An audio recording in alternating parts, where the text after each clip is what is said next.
All right, everybody, welcome into the Couch Potato Sports Show. It is me, Sonny Clark, the hardest working man in sports radio, as we are here on our Sunday morning tradition that has continued on here in our 14th year. Going to be at the end of the season, 15 years here on the Couch Potato Sports Show. Excited about what's going on as far as that is concerned.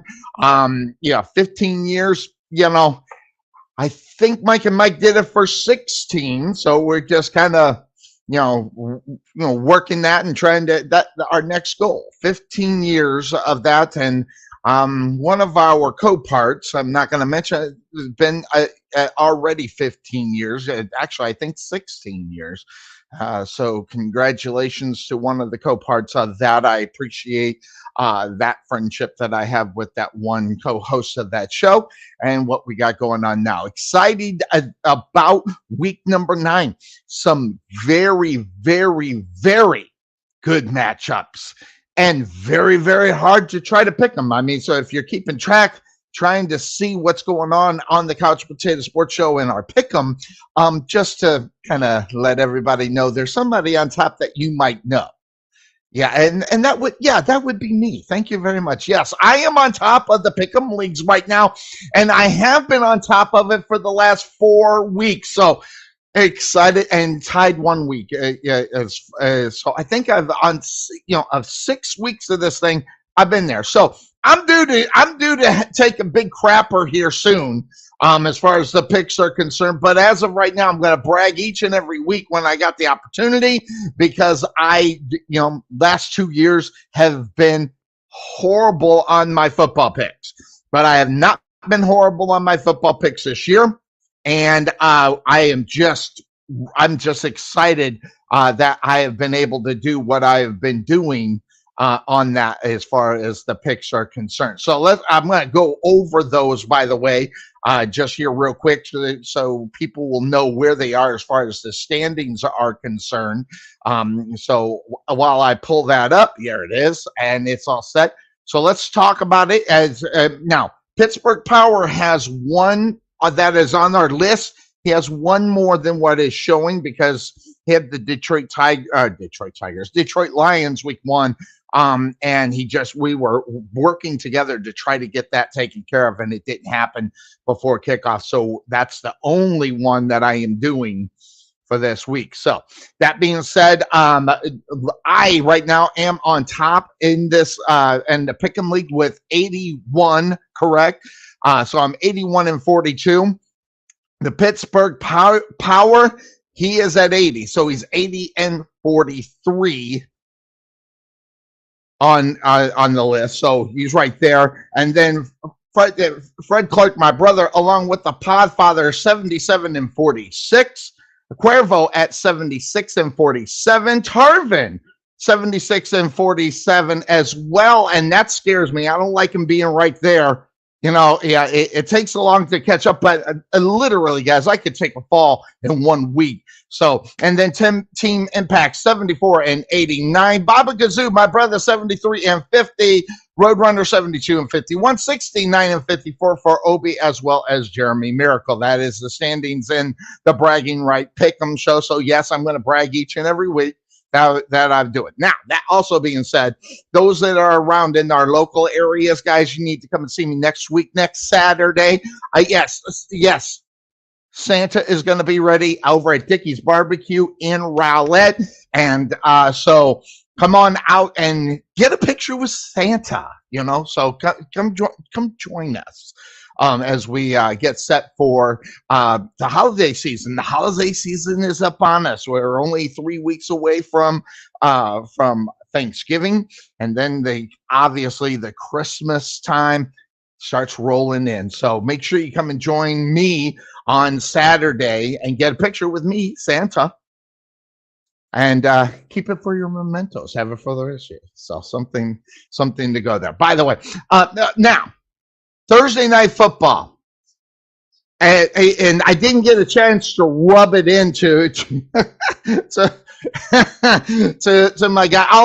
Although Bryce, being who he is, okay, he went ahead and picked my Jacksonville Jaguars for that game. And he did say turn around. If they lose that one, they'll come back and win on Thursday night over the Tennessee Titans, and they did. However, I want to talk a little bit about that game because that game was great. All right, mainly because seeing what the Steelers did, and yes, and I had them too, over Tennessee. But I'm telling you right, Will Levis is going to be a really good quarterback. I'm going to tell you right now, I was impressed with him. I love the way that he played that game. He was right up on top of it and just kicking butt. And remember, this was in the second round. They grabbed up Will Levis, and that might be a guy that might be the answer in Tennessee for a long period of time. So, looking forward to that and watching that progression over the years is going to be huge as far as that is concerned. Now, there is a game going on right now. The Kansas City Chiefs go out on their first drive and score up on the Miami Dolphins. They're up 7-0.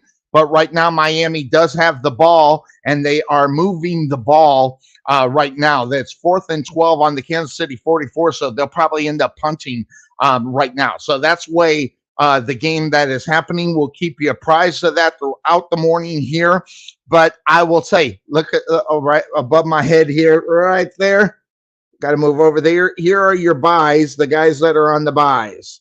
So right there, the Broncos, Lions, my Jaguars, after getting the big victory over the Steelers and the 49ers, are on the bye this week. So we got just a few games less this week instead of having 16 games, 14 games that we're going to be talking about. Well, 13 since we've already seen Thursday night football. So 13 games up on tap here that we'll cover. Now, lots of things to talk about in these games. And right now I'm kind of by myself until Bryce may be joining us. So we're not going to have Podfather, but but to keep him in our minds. Yes, there we are.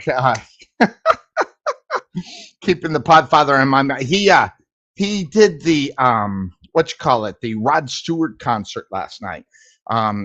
He's security up in the Oklahoma casino there. So he did the Rod Stewart concert last night. So, and I think he's actually back.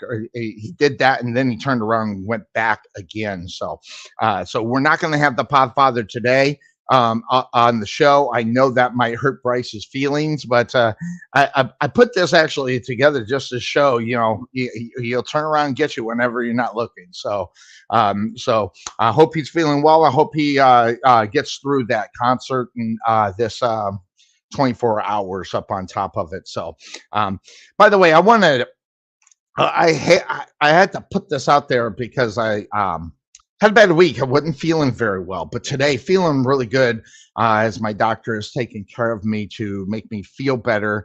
I won't go. Believe me, it's not huge. I'm just not going to do it, but I feel better today, and I am ready to take on today. Yesterday felt better, ready to take on the day, but at about 11 o'clock I kicked in. But thanks to my doctor got me my medicine, and I am feeling so much better today and getting ready for football. And it's a good thing working from home. Now, I do want to, I want to talk a little bit because you could see, I'm a Michigan fan, right? I'm a Michigan fan, not always a Michigan fan. Now, let me just throw this out here. I am not a Jim Harbaugh fan at all. In fact, I didn't like the fact that they extended his contract, although things were rolling now and everything. They're doing well. Congratulations. I'm glad. I hope they win despite Jim Harbaugh. I'm not a Jim Harbaugh fan, never have been. And don't ask me who would I rather have, because I don't know. I'm not a Harbaugh fan. I know that one of my friends, will kind of look at me and ask what my problem is. That's Coach Bramante. He'll look at me, why you got a problem? I'm not convinced that this was the right guy for the Michigan Wolverines. Of course, I mentioned Coach Bramante because Coach Bramante, one of his friends, is John Harbaugh. So, and they're really good friends, and he does a lot of work for the Baltimore Ravens, and he's a good friend of mine. I'm going to have him up on the show. We're going to talk about the season, where they're at. I'm going to pick him up and bring him on the show here on one Sunday. It's going to be really fun to watch. And him being a big part of the Baltimore Ravens, it's really kind of neat. And he kind of gets steamed at me because I kind of rip on their quarterback and everything. But I want to talk a little bit about the Michigan cheating scandal. And I'm gonna tell you right now, there's breaking the rules, and there's breaking the rules, and I get it. And don't get me wrong, I am a rules guy. Okay, I'm usually a rules guy. I usually like to find out what's going on. Dr. Vinny Bumbai, yeah. I usually like to know what's going on. But, rules are set in place, and I like them. But in sports, if you don't know, okay, sports is about being fair, and I completely get it.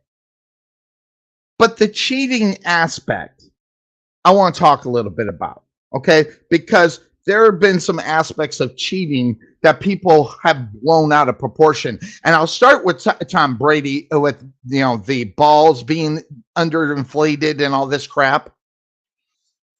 And Spygate, I don't know. I just don't understand why everybody's losing their mind. And that gets to Michigan. Michigan had this guy, filming the, play calling from the sidelines. Now, he didn't steal the book, which I would have a problem with. Okay, they had film. They had a camera on the sideline of the teams that they were playing and getting their play calls that they call in. Now, some people call that cheating. I call it innovative. I mean, if you're smart enough to realizing you can figure out what play was being done based upon the signals that were being calling in, that's an advantage. That's called studying. That's called knowing your team that you're playing. So yes, I am okay with the Michigan Wolverines. And again, I'm a rules guy. Everybody knows I'm a rules guy. But this is part of the strategy of the game. This has been going on for years. And how many people, by the way, and you're going to be a liar, so I'm going to ask the question anyway. When you were playing in sports, of course you cheated. They created the line. You're not trying unless you're cheating. If you're not cheating, you're not trying. Yes, outside. But it's not like they stole their playbook. They figured it out based upon the signals that are going there. All these things they cover in their mouths to do it. Hey, congratulations, you stopped them. But Jim Harbaugh had a guy, and listen, and I'm not, so we're on record here. I'm not buying the fact that Jim Harbaugh didn't know about it. Okay, so let's not go there. I am a guy that knows that Jim Harbaugh did this. Okay, I'm not going to sit here and be a hypocrite. Okay, and so he didn't know. I'm not buying that for 1 second. He hired him, he paid him, and everything else. So I'm all on that. Who cares? Who cares? They're doing this. It's not like Jim Harbaugh came up with an idea. He was, maybe I'll film the other team's signals. It's not like he came up with something innovative out of nowhere. Come on. Keep it real. keep it real. Take the loop off. I forgot to do that one. But let's keep it real here. Every team in the NFL does it. Every team in high school does it. Every team does it in college. They just got caught. And this is not like they had a different player come in. He's suspended and he's under a different number. That's not that. Jim Harbaugh. Listen. I'm a Michigan fan, and I don't like him, but I like it. And any other team. By the way, don't get all high and mighty on me. Okay. It would be like Tarvin coming in here and say, "Oh, the Auburn Tigers don't do that." Yeah, they do. Tennessee does it too.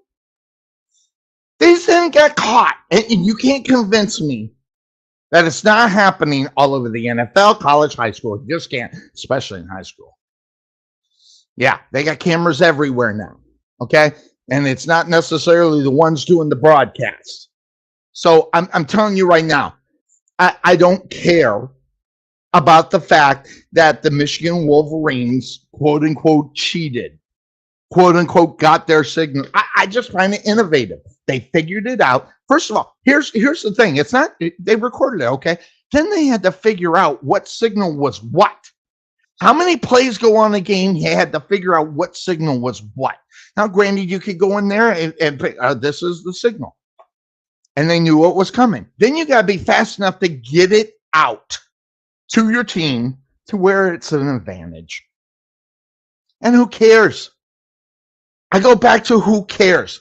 Now, you can sit here and argue with me, and that's fine. If you want to be a hypocrite, your team, every team in the NFL does this. I know it, okay? Listen, I'm not so naive to believe that. I don't think that everything for every team is to try to get an advantage. Now, do the Arizona Cardinals do it? I don't know. The bad football teams, maybe not, or maybe they're just not good at it. Maybe they didn't hire the right person.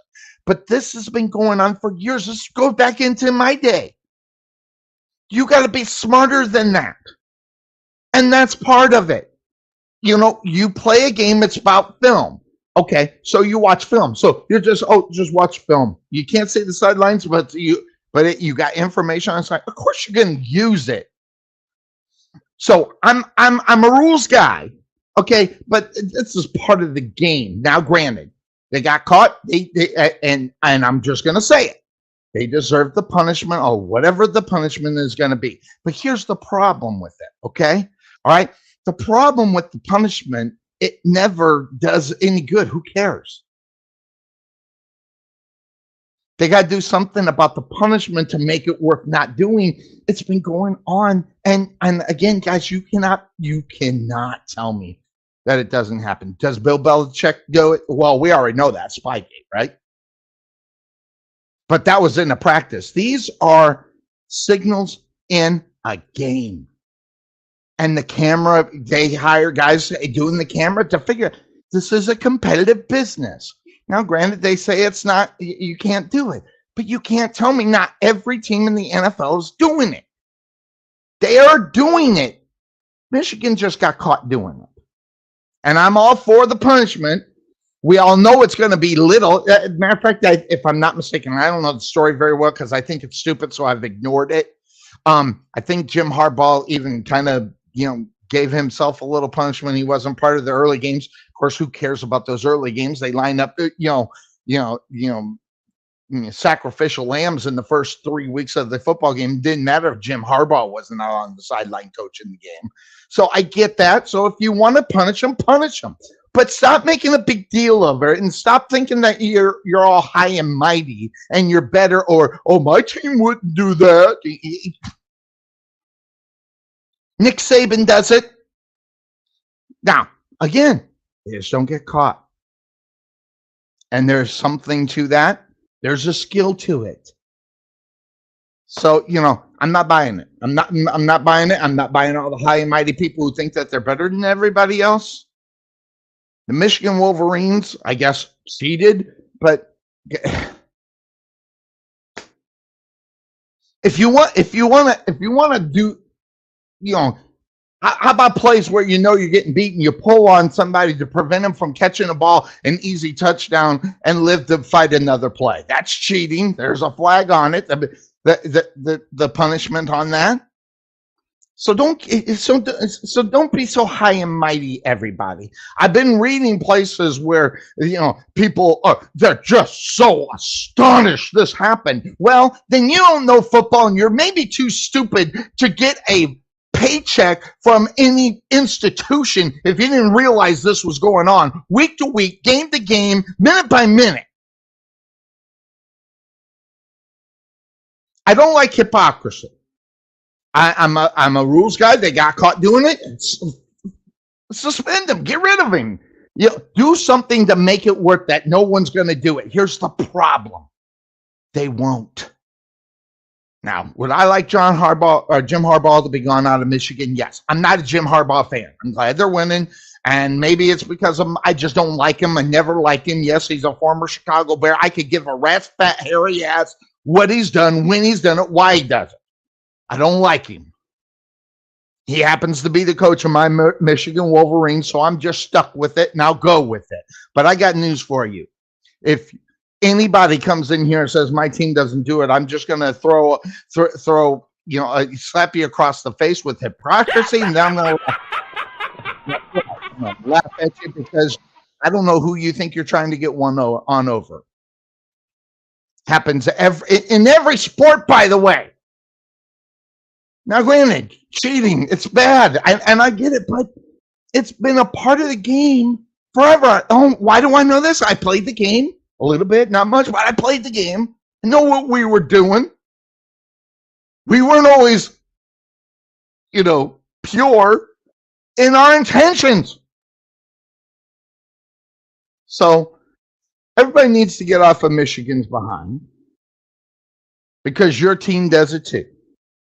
Now, if you don't give a rat's fat, hairy butt about sports, then you want to be, then you just show that you don't know sports, and there's a reason why you're not in sports. Any great big surprise? I'm just not falling for it. Maybe that's what it is. I'm too smart. Which normally you can't say Sonny, Clark, and smart in the same sentence and make it a very good sentence. So I just put it out. But so that being, I wanted to get into that because I wanted to talk about it and more in the fact that, I might be waiting. Who knows? I might be flying solo the whole game, the whole show today. I don't know. But I wanted to get that out there because it's been one of the things we've been during football season. We concentrate on the NFL. We usually concentrate on other things and other news. Usually in the off season, we got 3 hours that we cover all the games on Sundays and that sort and stuff. By the way, it was interesting. I was looking at people and who they're picking. I was doing some background on some of the teams because some of these games I know who I'm going to just go with and who I'm not. But the last 3 games that really had me going in reality, where I wanted to really, really jump in to some research. Now, the game that's going on right now, that's this one, that one right there. Okay. I didn't do much research on, and I'm going to tell you the reason why. And I might have been dumb in the pick, but I was looking at the Kansas City Chiefs defense. Listen, you want to talk about inconsistency? It's the Kansas City Chiefs defense. Okay? It's just what it is. And I will say this, more in the fact that things happen in a game. And I'm seeing what scoring's going on. I'm seeing Kansas City not scoring the ball. It's scoring very well. And they started off right away, hopped up right in it as they're in the second quarter. By the way, 12:43 left to go. The Chiefs up 7-0 on the Miami Dolphins. But one thing that the Chiefs defense is doing right now in the first quarter have held off the Miami Dolphins of scoring in the first quarter. Listen, you're stopping the firepower right there. And that's good for Kansas City. I hate the fact that I just thought maybe there might be too much defense. And the way Kansas City, and by the way, this game's in Germany. Miami's been out there the whole time. Kansas City just flew in, I think, if I'm not mistaken, Friday night. So Miami's been out there all week. As soon as the game was over, they headed on over to Germany, had everything all set for that. And so I looked at that advantage as well. Now, should we ever doubt Patrick Mahomes? Probably not. Okay. But they haven't really been playing well, right? I mean, they're still winning football games. Okay. 6-2 is 6-2. Okay. And you got a gut out a win. There you go. Now, and you can also go back and look at Miami and, look at who they played. And you would have a valid point, quite possibly, as far as that is concerned. But I went ahead and I decided to look at this game. And by the way, Tua right now, regardless of who they played, okay, has to be in consideration, just as last year before he got hurt, an MVP candidate. Now, again, I don't know if he'll win it, just like I thought last year. Yeah, there we go. Just like last year, if he would have been healthy, who knows what he'd have done. This year, what are they doing? They're keeping him healthy. That's important in reality as far as what is going on for Miami, especially with what they're doing, especially with the yards that they're picking up. Patrick Mahomes is still being Patrick Mahomes, okay? Patrick Mahomes is doing Patrick Mahomes things so far in this football game. But I wonder, sooner or later, that Tyreek Hill is going to be that one play that's going to be explosive. Will that come into play? The playmakers, I think, in reality I don't think is the reason why I picked Miami. Because of the playmakers that are on the foot. There's just more playmakers for Miami. Will they make the plays? I don't know. But when I was looking at it, I thought, and out there all week, my thinking, and listen, it's not any disrespect to Kansas City. They're going to lose some games. No one's going to go through this season undefeated. They've lost 2 games, and I thought this might be another one. Maybe not being able to maintain Tyreek Hill. But here's the thing about Tyreek Hill. You can hold him down for 3.5 quarters. Okay, and that last part of the game, if he comes open or figures it out, it doesn't matter what you did for 3.5 quarters. It matters what you did on the play that you got burnt on in order for the Miami Dolphins to score and or to win the football game. That's my thinking in this one. So I was on Miami on this game.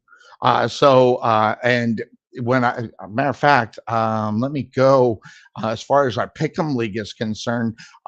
Let's see if I was not the only one on Miami, by the way. Baba Gazoo and Fred Clark are on Kansas City, as well as Bryce from Brooklyn and the Podfather Bryce from Brooklyn. I hope I can win that game, because that'd be one I lose ground on, and he tied me up. I'm only 1 up on Pittsburgh Power. And the Podfathers on Kansas City as well. So that leaves Brian Tarvin, Jeremy Miracle, as well as Roadrunner and Team Impact, myself, and Cuervo, as well as Obi-Wan on the Miami Dolphins. So, and I can see those games because the game's already started. You can't see them about 4 or 5 minutes on who picked it within the group pick. So those that are in the league, if you want to see who picked what, 5 minutes before the games, they become where everybody can see them. I, even as the commissioner, cannot see who picked what, because I don't have access to any team but mine. So no one opted. Not that I would ever do that. I'm just not that guy. I'm not. 9 times out of 10, though, I got my own method to my own madness. I mean, just look at the last 2 years. So there you go. So I am on Miami. I like everything, but I didn't do really too much research. I mean, right now, when you look at Kansas City, they got that young hotshot at the running back position, Travis Kelce and Patrick Mahomes, and they got a defense that I think lulls sometimes. So that's the reason why I went that way. So, and that's all surface stuff. I did not. So I know Baba Gazoo would be the first one to say, well, you just dive too much into the games. Now, that one I did. And there are some games that I did not dive into the numbers and things that sort, but we will talk about here up on the show, because I'm a numbers guy. I like to look at numbers and then watch the damn game, as Randy Galloway said, and see if I can put together what I think I'm seeing. There's some games that confused me this week, and I'm not going to lie. I've got my picks already, and I'm not going to change them unless Cuervo gives me some ideas. But there's some games that confused me this week as far as who to pick. And there are three right here. That one, and that one. Because these guys are like a box of chocolates. You never know what you're going to get from those 6 teams. Injuries are going to have a lot to play in those games, but we will talk about them, okay? So that being said, of course, that's the name of this show. What we are going to do right now, we are going to take a break. Oh, by the way, another one that confused me is this. What I got? Yeah, this one right here. I keep moving the wrong way. See, I'd never make a good weatherman. Right there. The Oakland and New York Giant games got me confused. They're both bad. So when bad football teams meet to play each other, it gets really interesting. Listen, I'm going to tell you right now, that one right there, the Bears and the Saints, as well as the Houston Texans and the Buccaneers, are tough ones. So I got a total of 6 games, man, that I'm just like, I've already made my pick on them because I've done my research and I'm going to look at them. So that being said, of course, that's the name of this show. I have got to use the restroom. And I don't have any co-hosts to take over. So what we are going to do is I am going to take a break and hear from our sponsors. By the way, high school football has been outstanding. It's been a lot of fun. And so just keep in mind, we got at least one more game next this Friday, 6 days from now. The Saxy Mustangs, the team that we call, made the playoffs, and they are at home at Homer B. Johnson Stadium, my favorite stadium out of them all, where we call games. Okay, they are going to be taking on the Rockwall Heath Hawks in the first round of the playoffs. You can catch that here on the Couch Potato Sports Show and our coverage of the Saxy Mustangs. So keep your eye out for that. It's going to be a lot of fun. We'll do that on Friday. And then on Saturday, of course, I'm out doing my thing. I'm going to be Santa. I've been excited. Since I got the gig, I've been excited. I can't wait until Friday. And, of course, that means what's going to happen is the week is going to drag. And it's going to take forever to get here, but I'm going to go ahead and we'll be doing those. I'm looking forward to that. So we're going to take the quick break here on the Couch Potato Sports Show. We're going to hear from all of our sponsors in this spot because we're just going to run the rest of the game, rest of the way here on the Couch Potato Sports Show. And that being said, we'll be right back. At Wesson General Contracting Incorporated, we're your one-stop shop for all your general contracting needs. We are locally owned and with over 20 years of experience, so roofing, gutters, sidings, fence staining, painting, foundation problems, or roof damage are no problems at all. Give us a call at 214-200-5588. That's 214-200-5588. Wesson General Contractors. The prospect of retirement can be exciting and scary at the same time. At Nest Egg Wealth Advisors, we have found many people either approaching or currently in retirement failed to truly maximize some of the benefits offered to them, primarily Social Security. What is it? How does it work? It's simply not a benefit that you start receiving at age 62. Because these decisions are so important, my firm has assembled an informational packet on Social Security. If you would like a complimentary copy of Social Security Maximization, please give our office a call today at 972-412-6064 or visit us on the web at nesteggadvice.com. At the Jerry Bullet Training Center, we are a motivated team of coaches with the mindset of helping you achieve and reach your highest goals. Having developed and trained over 100 Division I athletes as well as Division II athletes, even professional athletes, the Bullet team definitely has the knowledge and mindset to take you to the next level. Check out our new 22,000 square foot facility and 3,000 square foot weight room, along with 4,500 square feet of outdoor turf and covered training area, along with football and soccer fields. Contact Melvin Bullitt at 214-326-7853 or visit their facility just outside of Waterview at 8900 Princeton Road in Rowlett.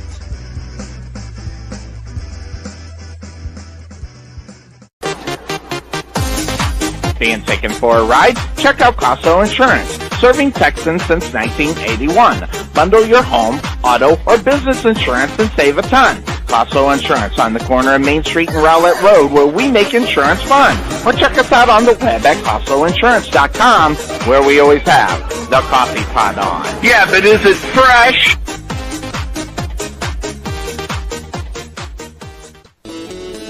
There is nothing that beats good home-cooked barbecue.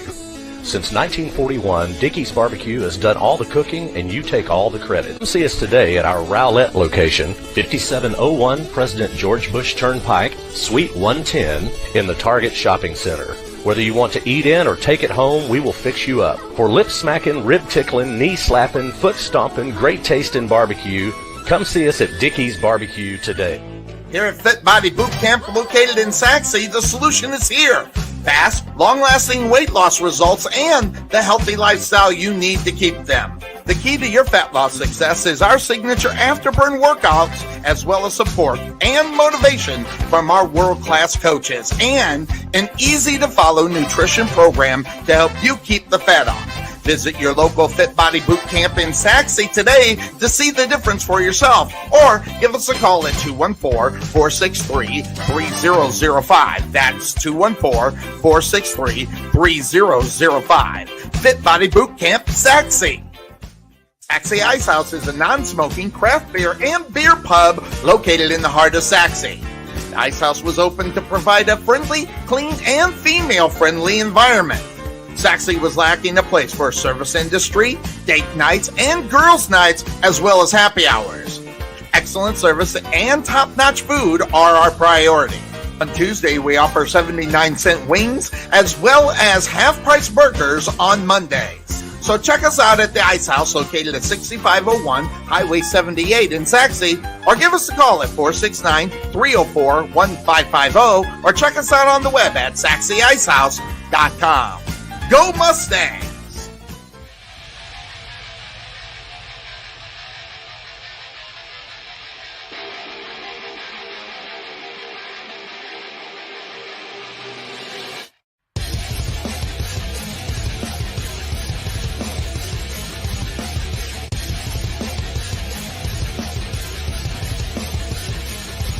All right, everybody, welcome back into the Couch Potato Sports Show. It is me, Sonny Clark, the hardest working man in sports radio, as we are here as getting set for week number 9 in the NFL. As you know, great games going to be going on this week. We're going to go and cover all of them. Some of the things that we're going to be seeing in the weeks as far as the games are concerned. It's still 7-0 right now. Let me actually refresh that because it might be a little bit different. It is still 7-0, 9:05 in the second quarter in the game against the Kansas City Chiefs, and Miami Chiefs on top as of right now. So that being said, of course, that's the name of the show. We're going to go ahead and talk about the games that are on tap here, and keep you apprised to what we see from week in and week out from these games, and who we're going to pick. So we are going to start as the Minnesota Vikings are going on the road. They are taking on the Atlanta Falcons. Now, this is a football team as far as Minnesota is concerned, okay? Right now is, kind of hurting. Their situation right now, because of their quarterback position, they lose Kirk Cousins. And say whatever you want about Kirk Cousins. Is he good? Is he bad? Whatever the case may be. Well, guess what? Kirk Cousins is not a guy that is going you're going to have a hard time replacing him. Now, what did the Minnesota Vikings do? They go and they find a guy that has been playing.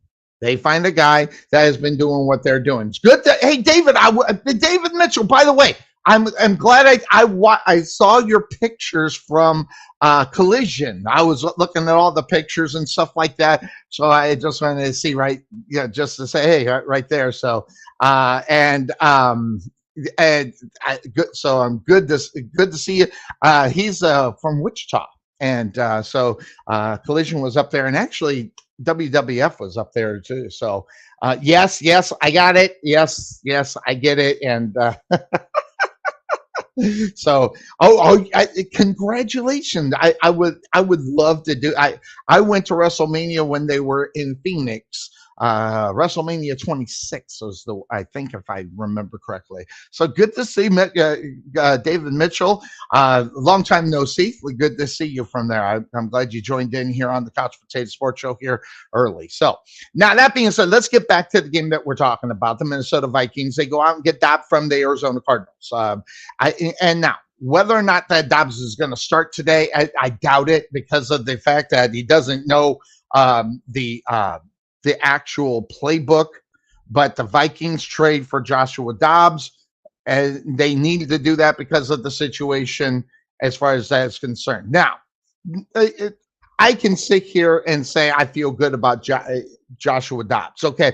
But I feel much better, not even next week, but the week after that, once he is in with the offense. Now, as far as that also is concerned, when you're looking at this game, as far as, who's injured, who's not, Minnesota's got a lot of guys who are questionable to out. But one of them that I'm not seeing is Jefferson. Oh, mark that. Jefferson, he is out. So mark that. He is out. He's on injured reserve right now. So Justin Jefferson is not going to be in the game. So that is huge. The backup quarterback that they were going to use, Nick Mullins, he's got a back problem. So that's the reason why they had to go get Dobbs, because he is not healthy either.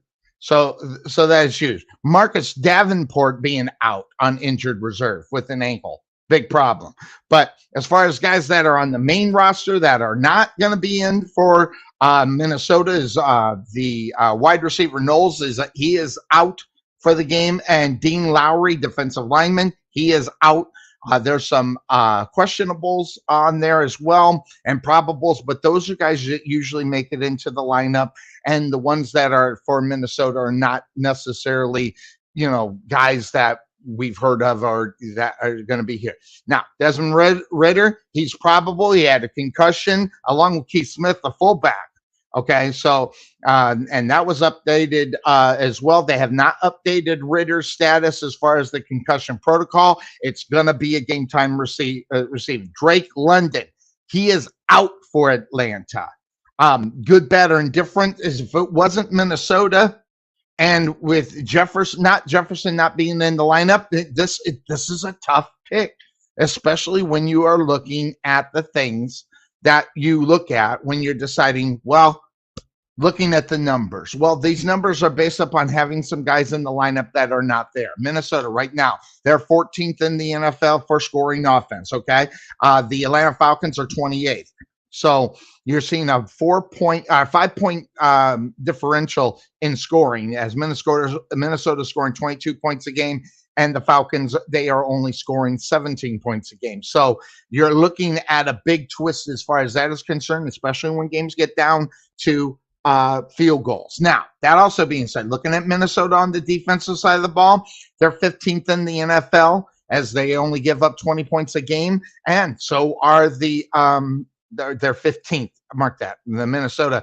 And Atlanta is 14th, scoring less than 0.1% difference in reality. So they're right there on the defensive side. So you're looking at the offense and seeing what's scoring, but that scoring that's the mirage. Okay. This is with Kirk Cousins at the quarterback position, and you get a Dobbs going in there. So I think we'll probably see Dobbs, but I don't think we're going to see him knowing the full playbook, and that's going to be a problem. So points allowed in the NFL, in first quarters, I like to see those numbers, because you get an idea of what kind of football team that you're getting coming out of the gate. Minnesota is one of those teams that does not like to score in the first quarter, which makes them scary. The Falcons, another team, 3.4 points a game. That means a field goal and a little bit more. Obviously not a little bit more, but 3 points a game, or 3 points in the first quarter. So we're talking about teams that are normally slow getting out of the gate. But again, with Kirk Cousins, they're 9th in the second quarter in the NFL, and then in the third quarter coming out, they're 3rd in the NFL. Again, Kirk Cousins. No Kirk Cousins, these numbers are skewed. Atlanta on the other side in the second quarter, actually, they only score less than they score about 3 points. They get a field goal in the third quarter, they get 3 points. The time that this team shows up is in the fourth quarter, and that's usually because when they got to come back, they're trying to get back into a game from being behind. I looked at this game and I decided, you know what? I'm going to go ahead and take the most experienced team here, especially at the quarterback position. Now, again, Ritter's got those games under his belt. He's not playing well. Don't get me wrong. I don't look at him and say, hey, this guy's going to be great yet. He might.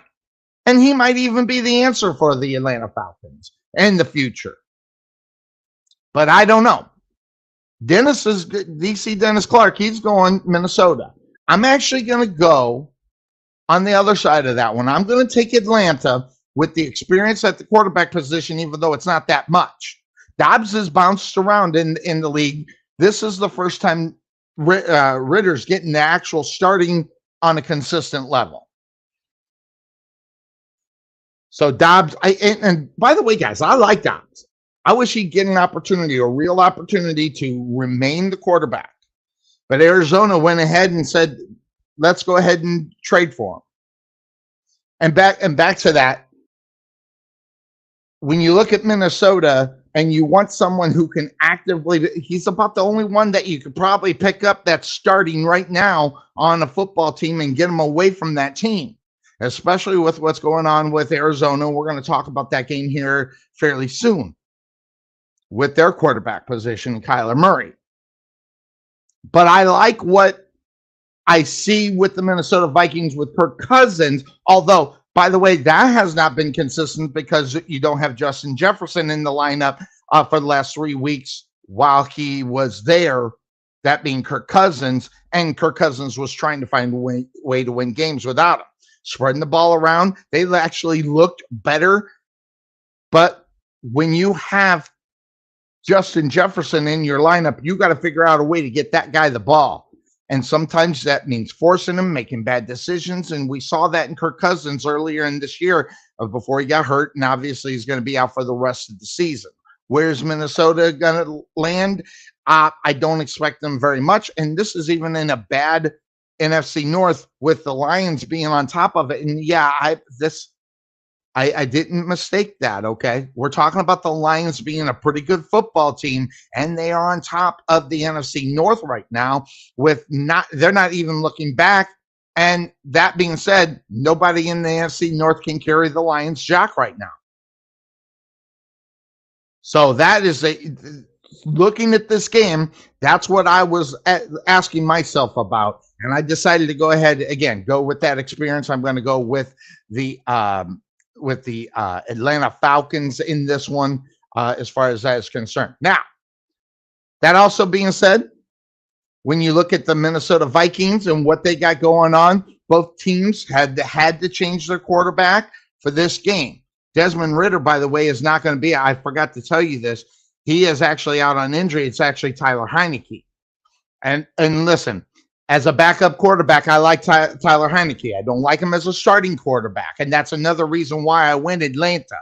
He's got experience coming into games more than Dobbs. So that having been said, they might even go, as far as Minnesota, they might go Jaren Hall because Dobbs doesn't necessarily know the lineup, and we saw Hall last week, and it just wasn't good. So, yeah, quarterback problems, going to be a problem in this game. And so, really, it don't matter who you pick in this one. You don't have a bad pick at all in reality. So, that being said, the Arizona Cardinals, they take on the Cleveland Browns in Cleveland. Kyler Murray might get the start. Will he make it? I don't know. I just, I see what's going on, but even right now, they got that rookie quarterback that's going to be playing for Arizona if they don't. Going up against the top defense, that being the Cleveland Browns. Yeah, the Cleveland Browns, one of the top defenses in the NFL. Now, if they could score, they would be right up there, and we could be talking about them in contention in the AFC. That's where the problem is lying with the Browns. They can't score. But today, will they score? They could. Arizona Cardinals, without Dobbs, they weren't good with Dobbs, and now they're going to go to a rookie quarterback. It's horrible. By the way, the betting, I just wanted to let you know what the betting line is on this one.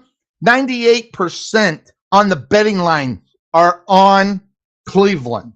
Only 2% are actually on the Arizona Cardinals. And I talked about whether you have your starters or not, or who's been your consistent at the quarterback. Well, guess what? You don't get any consistency at all in reality. The Arizona Cardinals are only scoring 18 points, 19 points a game. The Cleveland Browns are scoring 22. So you get that plus 3.5. You know that you'll probably end up getting on the line for the Cleveland Browns in this game, but you never know what you're going to get because Deshaun Watson's not in the lineup as well. So with no Deshaun Watson, you know, their regular scoring that you've seen of 22 points a game, that might drop drastically. Same thing with the Arizona Cardinals scoring 19 points a game.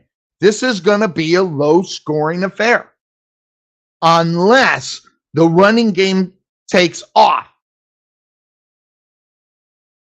So meaning, just so that you know, the Browns have the best defense in points allowed in the game, or mark that, yards allowed in the game. They're only giving up 164 yards a game. That's first in the NFL, by the way. And I'm getting a telephone call. I forgot to move my phone. Is it? Nope, it's scam likely, of course. That dude keeps bothering me all the time. You would think he'd get the hint that I would not returning his call. So scam likely, sorry. So back to the NFL, but Browns. The pass defense for the Arizona Cardinals, they're giving up 225 yards. That is good for 18th in the NFL. But again, we're looking at rookie quarterbacks starting this game. And guys that have not been in the lineup. So when you see, Rondell Moore, okay, in this game, you've got to ask yourself, the history of the Arizona Cardinals suggests that they're going to get him the ball. Especially since they're thin at the quarterback position, you might see this. So Rondell Moore might rush the football all day long. But again, you're going up against a defense that is huge. They're 7th in the NFL in giving up yards. That being the Browns, they're only giving up 96 yards a game rushing. And again, that's 7th best in the NFL. So you got the best passing defense in the NFL going up against, and also the 7th rush defense.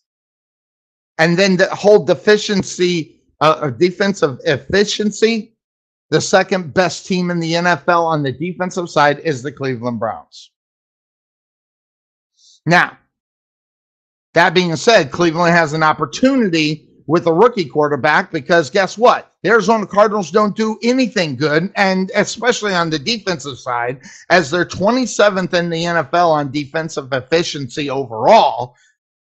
They're 25th against the run, and against the pass, they're 18th.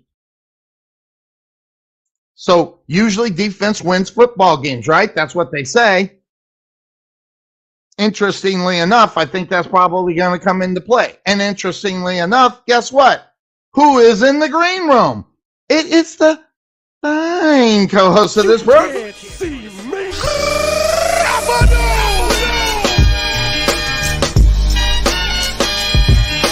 It's good to see fine co-host of this program, Derek. Good to see you. How you doing there?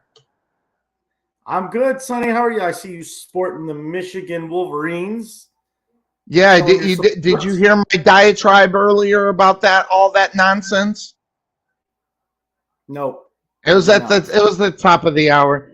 So just because I brought it up, I'm going to ask: aren't you sick of hearing about cheating scandals? I mean, I'm about sick of it because every sport, everybody cheats. And listen, I'm not a Jim Harbaugh or John Harbaugh or Jim Harbaugh fan. I didn't think they should have extended him anyway. I don't like him, but it doesn't matter what team it is. I am so sick of the you know holier than thou that no one cheats. Every team is doing exactly what Michigan got caught doing, and that's the difference. They just got caught. But do you care? Am I just wrong? I just don't care about the deal that's happening in Michigan. So I thought I'd just throw that out to you before we got started. Yeah, no, you know what? To be honest with you, Sonny, you're one of the very few people that I've heard say that you don't care about what's going on in Michigan. A lot of people seem to have a lot of interest, and because you know, not only did they suppose allegedly, I can't, well, I'm pretty sure that they found evidence. I think the thing that bothers a lot of people with it is the fact that not only did they, you know, do it to get on the team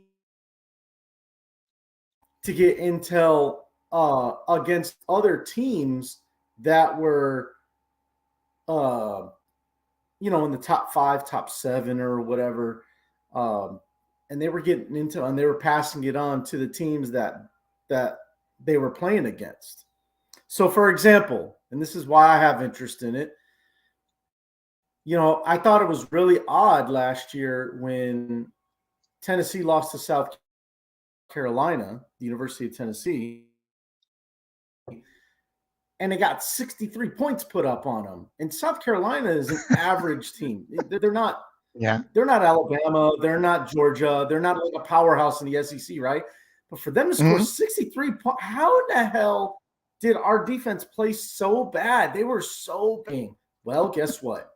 Turns out this Connor Stallions guy was passing intel off to South Carolina. Hey, to the highest bidder. Right, yeah, whatever, however you want to say it. That's when you've gone too far. When you're affecting other teams, I don't want to hear this. Oh, well, everybody doesn't do that. Everybody doesn't. Well, hold on. Everybody don't do that, but maybe they don't. Okay, I get that, but who cares? Okay, listen. So you're buying information. That's what you do with the coaching staff. That guy can be an extension of a coaching staff. They're just smarter. They got the guy with the information, and they paid for the information. I guess I don't get it. So whether it's a coach or a guy that's on the, knows the analytics, you pay the guy, you get the information. I don't find anything wrong with that. I don't see that stealing plays as cheating. I just think of it as that's incredibly smart. They just figured it out. Yes, they figured out the plays. They figured out the signals. Guess what? You got the advantage. That's called doing your homework. It's not called cheating. That's called doing your homework. Now, if you want, and I guess you can kind of, if you want to go the cheating route, have someone take your test for you, so be it. But whether or not you get caught or not is, I'm just so over it because listen, this is not, and frankly, I don't think this is the first time it happened the way that I'll be honest, I didn't hear that side of it. But again, I'm upon the fact that who cares if you want to pay for the information, you're smarter. You don't, what do they say? Don't what's the saying? Work smart, not hard. And I think that's kind of what it is. You got the other people who are working hard. You pay them to do it. I guess I just don't get it, but maybe it's me. No, we're going to disagree on that wholeheartedly, Sonny. I just don't know. There's a line that you don't cross. I get, getting intel on your opponent by, what they do or whatever. But when you're stealing, not only are you stealing signs for yourself, but you're doing it to knock other teams out of the playoff. No, No, no, no. And that's not homework. That is straight up cheating on the test. Okay. That's Because deceit. that's I get it. exactly. I think, okay, here's what I'll do. I'll agree with you. I just don't care. maybe it's me out there. Well, okay. Do you not care because it's Michigan, or because you No, just I don't, believe because I don't like Jim Harbaugh. I don't want him as our coach, by the way. And it's not because of this situation. Go back in the history and watching the show. I've never been a fan of Jim Harbaugh in Michigan. I never liked it. I know he went to college there. I know all that, great stuff. Former Bear, all that good stuff. I'm not a Jim Harbaugh fan. Never have been. He had success at everything that he did. Maybe he had a little help on figuring out what that success is, because I'm telling you right now, if you think this is the first time that it's ever happened, whether it's Jim Harbaugh or anybody else or any other team in the world is out there, that's huge. Now, one thing I will say is I don't think Jim Harbaugh said to that guy, sell them that information. I don't know. Maybe I'm naive. Maybe, but I mean, that guy's not going to give over that information unless the price is right.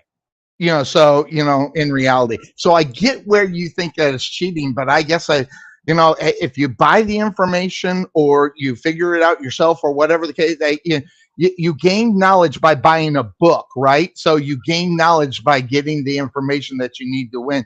Whoever's going to pay it is going to pay it. And they're just as guilty, by the way, if you want to make it an issue as far as the rules are concerned. The team that bought it they're just as guilty. Okay, here it's one thing, Sonny, since we want to use the test analogy, if there's a public study guide available, or there's a book that's publicly available and you want to use it to study for your test, nothing wrong with that, right? But when you break into the teacher's room and you get a copy of the answer key, come on. I don't look at it as breaking into the teacher. I see it as Cliff Notes. Okay, well, are those Cliff Notes private, or are they? I don't know.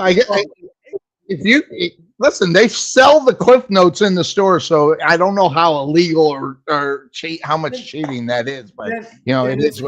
I guess it's an understood thing. Yeah, it's exactly. I get it. You use it. That's what it's there for. It's not like they're trying to get a degree. Well, Cuervo, it's not like they're trying to get a degree or become a doctor. They're playing football. So let's put it on a level of what, the importance of life, and they always say, if you're not cheating, you're not trying. And I've always believed in that, by the way, but here's interesting. I know it sounds hypocritical because I'm a guy about rules. So he got caught doing it, throw the book at him. And this is where this gets interesting, Cuervo. They're not going to throw the book at Jim Harbaugh, okay? And whatever they do, it's not going to be good enough to stop it from happening again, whether it's Michigan, whether it's Auburn, whether it's Tennessee, whether it's whoever, teams that are doing it, which, by the way, I think this is actually more widespread than what anybody believes, because people are so naive. They don't believe.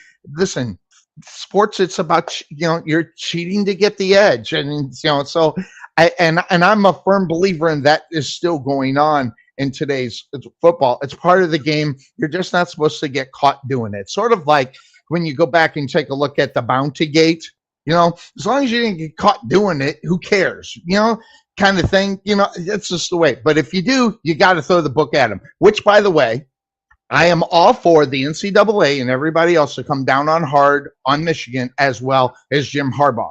Not because he cheated. It's because he is a representative of the school. So on that part, I am all for them, whether they want to run him out of Ann Arbor or run him into the NFL, and they're trying to prevent that as well. And I don't care about that neither, because I don't care if he gets an NFL job either. Now, and so I get the part, and I think they should, and mark my words, I think they should throw the book at him. Whatever that book is to prevent, but that's the big point. What do they got to do, Cuervo, to make sure this does not happen again? I know the answer, but they don't have the balls to do it. What do you think? It's really stop it, because you don't know who's who when it comes to, people in the crowd or on the sidelines. Because I've seen, and it may look like, me something, but this guy was just hanging out on the sidelines wearing different hats of different schools, right? Like, how the F did this guy really pay attention? You got to be more. So teams are going to be a lot more aware of their surroundings now. I fully agree. That being said, if he's like in the crowd at games, not much you could do about that. What are you going to check every person in the stadium? Like, God, that's crazy, right? So, right. I don't know where you're going with it as far as the solution, because I can't think of a solution. You'd have to control so many different things at a game, and the people that it's almost like, what are you going to do? A background check on every person that comes to a football game from now on? Like, it's not going to happen. Like, that's just crazy. Not. So I honestly, I couldn't tell you what the solution would be. You obviously have something in mind, but I normally we're reading each other's minds. I can't do it this time. I'm not sure where you're going with it. And this is where the rules come in. Now, if folks that don't know, I was part of, a football league, the Champions Indoor Football. This was part of my job. Okay, is knowing what, finding out what happened, who was doing what, and everything else. What you got to do is you got to, first of all, you got to find Michigan a lot of money, not just a little. I mean, you've got to make it come out of their pocket. And it's got to be a big number, because finding a college $1 million means that they'll just raise the rates for other kids to go to college to get the money for. So you got to make it worth their while. It's got to be something to prevent it from, not just Michigan from doing it, for other teams worrying about get caught. I'm going to tell you what needs to happen. They need to slap Michigan with a $20 million fine and fine Jim Harbaugh $10 million out of their pocket for doing it. That will stop it, because if you get caught doing it, it just costs the Michigan $20 million and Jim Harbaugh $10 million. You got to put a number on this to prevent it from happening. And $1 million is a drop in the bucket to NCAA, Michigan. And Michigan, $1 million, they do that in a half a day. They don't care about $1 million, but they'll worry about $20 million. That'll be a good enough to stop them. And also, you don't let Jim Harbaugh be a coach in college football. You ban him from being a coach. That's what they need to do, but they don't have the balls to do it. Cuervo, that's what if you want to stop something from happening, you got to make a statement as the NCAA to stop it. And if they don't do it enough, you're going to have other teams still doing it, running the risk of getting caught. But if they throw $20 million on the college, they might rethink the idea. But none of them have the balls to do it. Yeah, I get that, or now that we're talking, it's kind of making me think about, and I'm a little too young to remember when this happened, but the death penalty that SMU received for what they did, which I can't remember exactly what it is. I can't remember what it was, but it was about recruiting and paying not just the players, but family members, lots of millions of dollars as well as that. And they threw the book at SMU back in the day. Right. And that might be something that they should consider doing to Michigan too. The hell with I agree. Money, the hell with because college football will survive without Michigan being part of it. And you can call it, you can kind of, if you want to call that a slide towards your team, Sonny, but it's true because you Ohio State, you still got just in the Big Ten alone, you got Ohio State, you got Penn State, you got Wisconsin, and then you got USC and UCLA coming in 2020.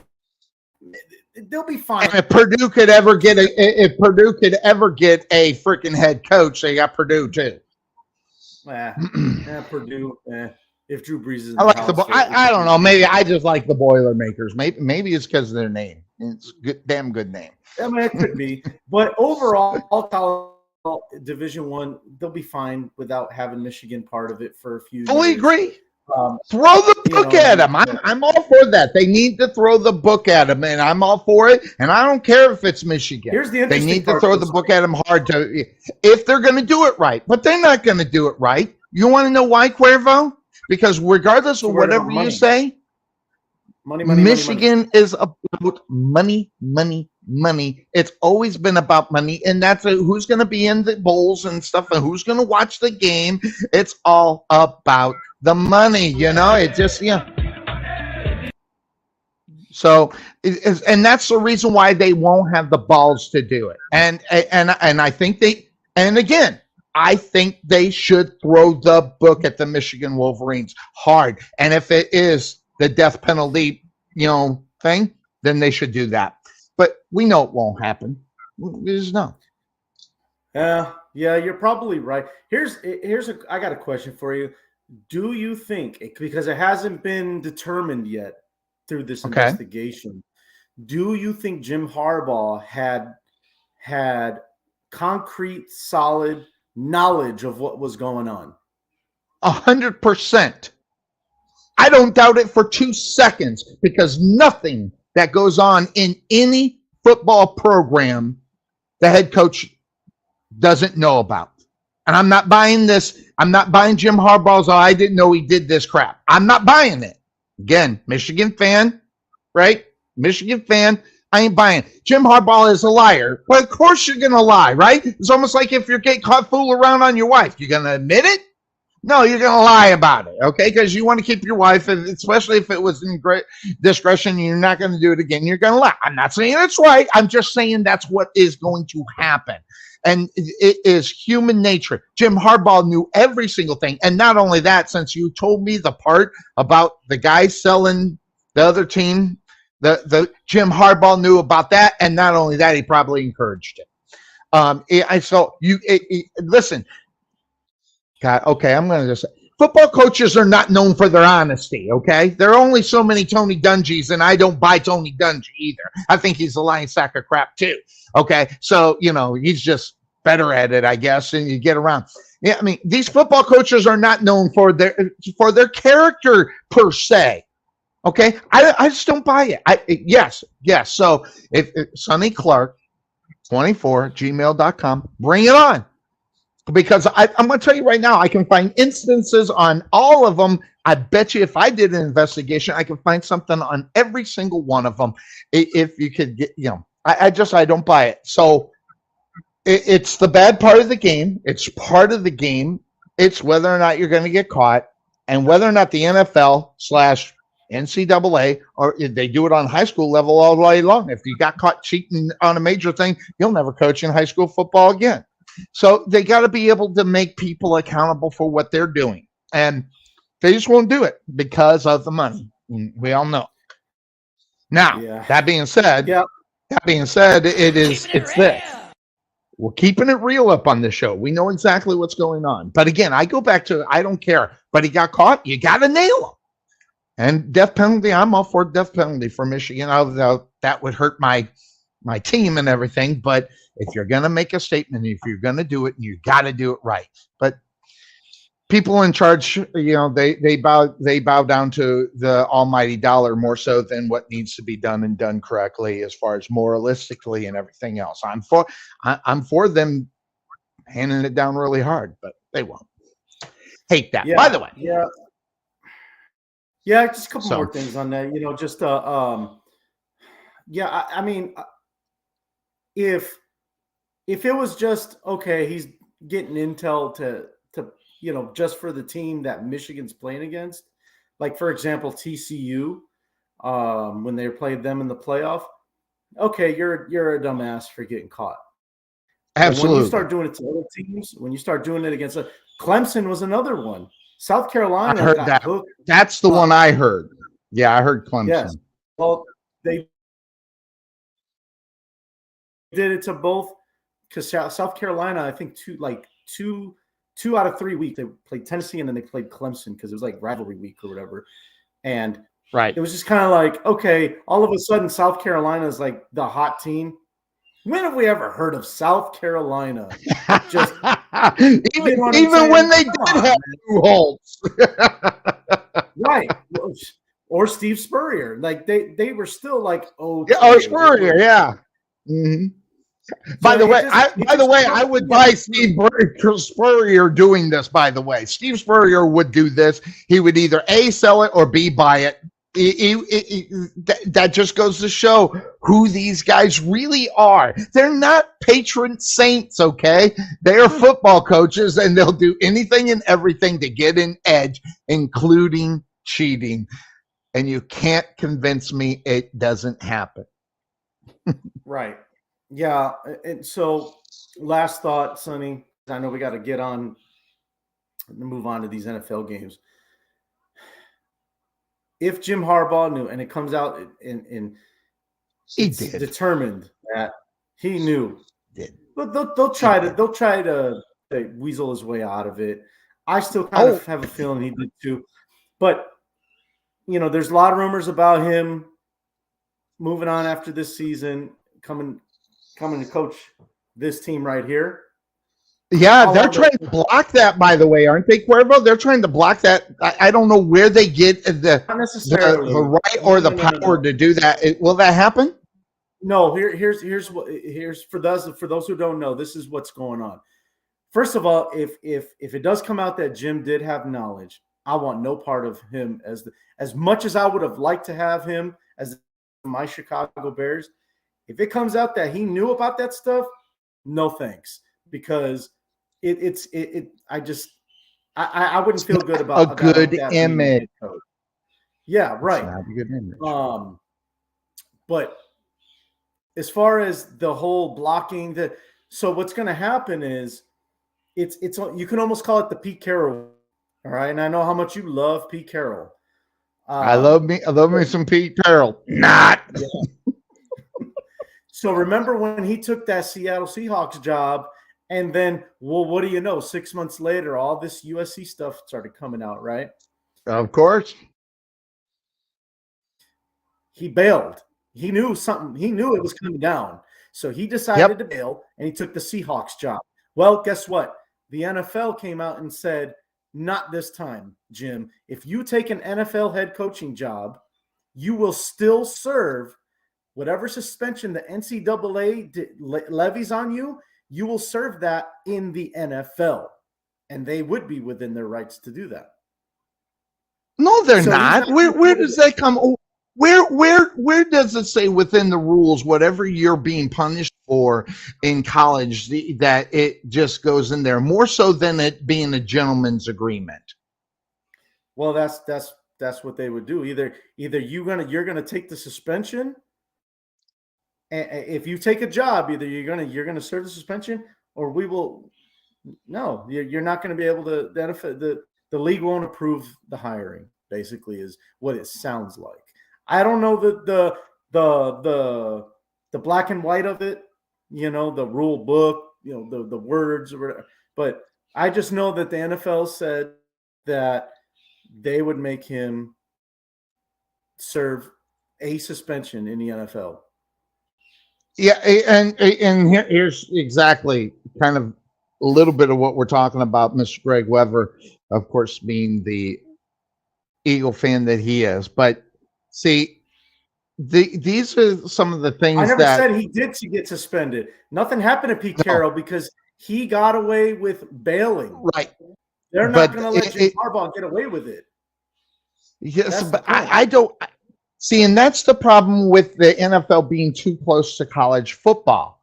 Okay. The simple fact of the matter is bad discretions before, okay, should not disqualify you from doing or getting a job. Okay. But this is what happens. Okay. And we complain about it all the time. So let me just put that out there. Simple fact of the matter is guys get jobs after doing crap that anybody else would have got or did.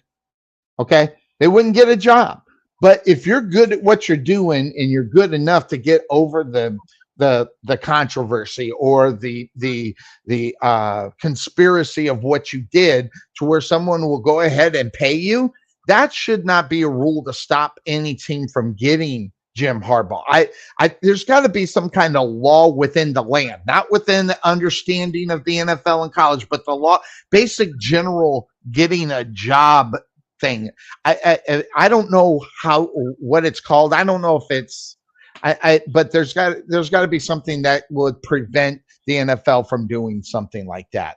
I would think. And I might be wrong because I've never always been right on 100% of the thing. But I don't see how you can do that, prevent someone from getting a job regardless because of an indiscretion that he did in college. That, that would be saying that, basically, and if we want to roll it a little bit more, Ray Lewis shouldn't have been able to play football after he murdered. Yeah, I just said it. I just said it. And Ray Lewis, you can have my email too. Yes, you were part of it. You were part of it. Yes. So, and we're talking about indiscretions here. We're not talking, in this case, we're not talking about a Ray Lewis kind of thing. And they let Ray Lewis play football. Mm-hmm. So it's just one of those things that, now, I am not saying that doing one is good or the other, but they're not doing anything about it. But I don't think the NFL could stop a team from hiring a coach if they wanted that coach. I don't know where the law of the land would allow that. Do you? Or do I? And I might be wrong. Well, that's the thing. I'd have to look up what part of the rules say that they can do that. I just know what I've read, and it's not from footballguy.com. No, this is like legit sources, okay? Right. Right. That are saying that the NCAA or the NFL will basically force Jim to have some sort of suspension if he tries to bail Michigan and come to the NFL. Either the NCAA is going to hammer him, or if he tries to bail to the NFL, that they're gonna work out some sort of so to speak, because it's like I said, you can call it the Pete Carroll rule. He got away with what he did at USC because he bailed when he went to Seattle. He got away with it. So he completely got away with it. We'll dive a little bit in. I'll actually even look at, well, maybe not this week because I got me a Santa gig coming up on Saturday. That's right. So I got a lot of studying to do this week. But let's check into it, find out what that story is. We'll follow that because I think it's an interesting story. That part of it is what I'd be, kind of curious to know, because then I think that's going to really determine Jim's next move, because absolutely he's on notice now. He's on notice, like, you ain't coming to the NFL and you're not going to just bail and get away with what's going on with your mess at Michigan. Yeah, they just started the second half. It's 21-0 Chiefs. Yeah, God, man, that's one I missed. I don't know if Kansas City has enough to come back on that kind of stuff. So, the Dolphins. So, but anyway, we'll follow up on that and find out the real story. Now, if the NFL stops him from doing that, I just based upon, you can make the excuse. Well, Pete Carroll, Pete Carroll was the reason why we stopped doing it. It's one of those things. I don't know, but I think. But here's the thing. It's hard to feel sorry for Jim Harbaugh. How many million does he have in the bank? It's hard to feel sorry for Jim Harbaugh, okay, not being able to get a job in the NFL. So do I care if he gets another job? Yeah. Now, do I think they should stop him from doing it? No. I mean, because again, it's not like Michigan just invented this.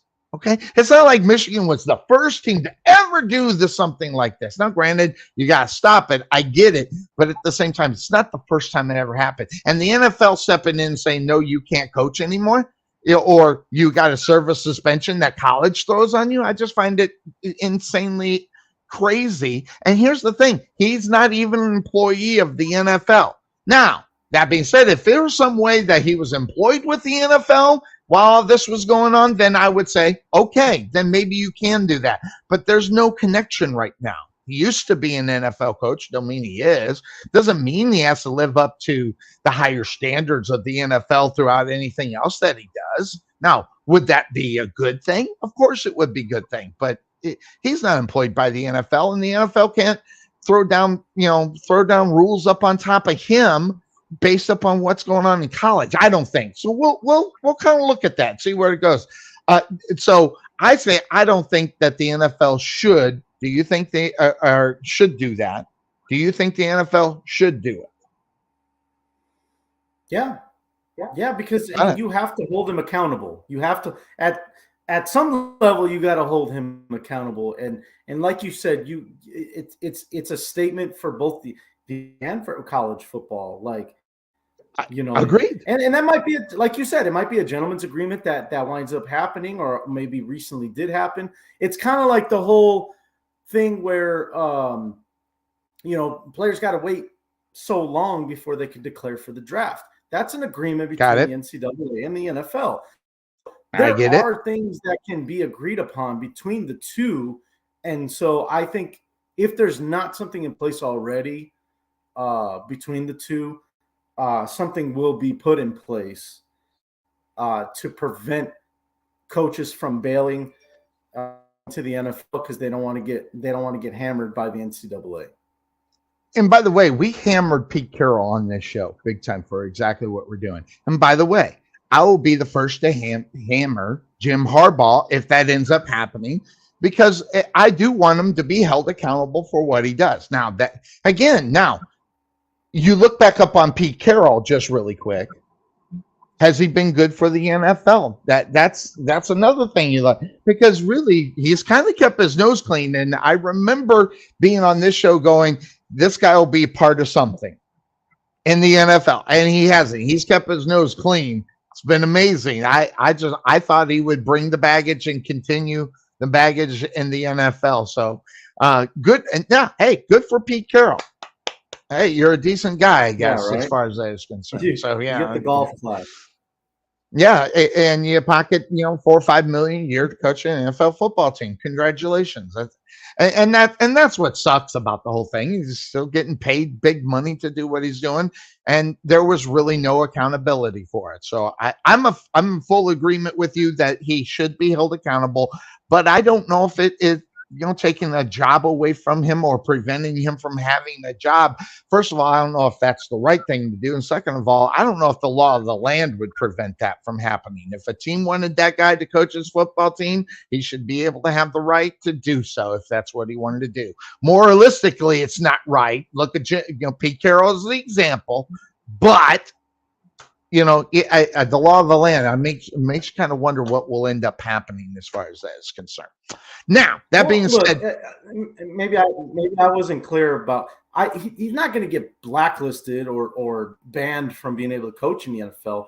It's just either way, whether he stays in Michigan or he takes a job in the NFL, he's going to be held accountable by one of the two, either an NFL franchise or the NCAA.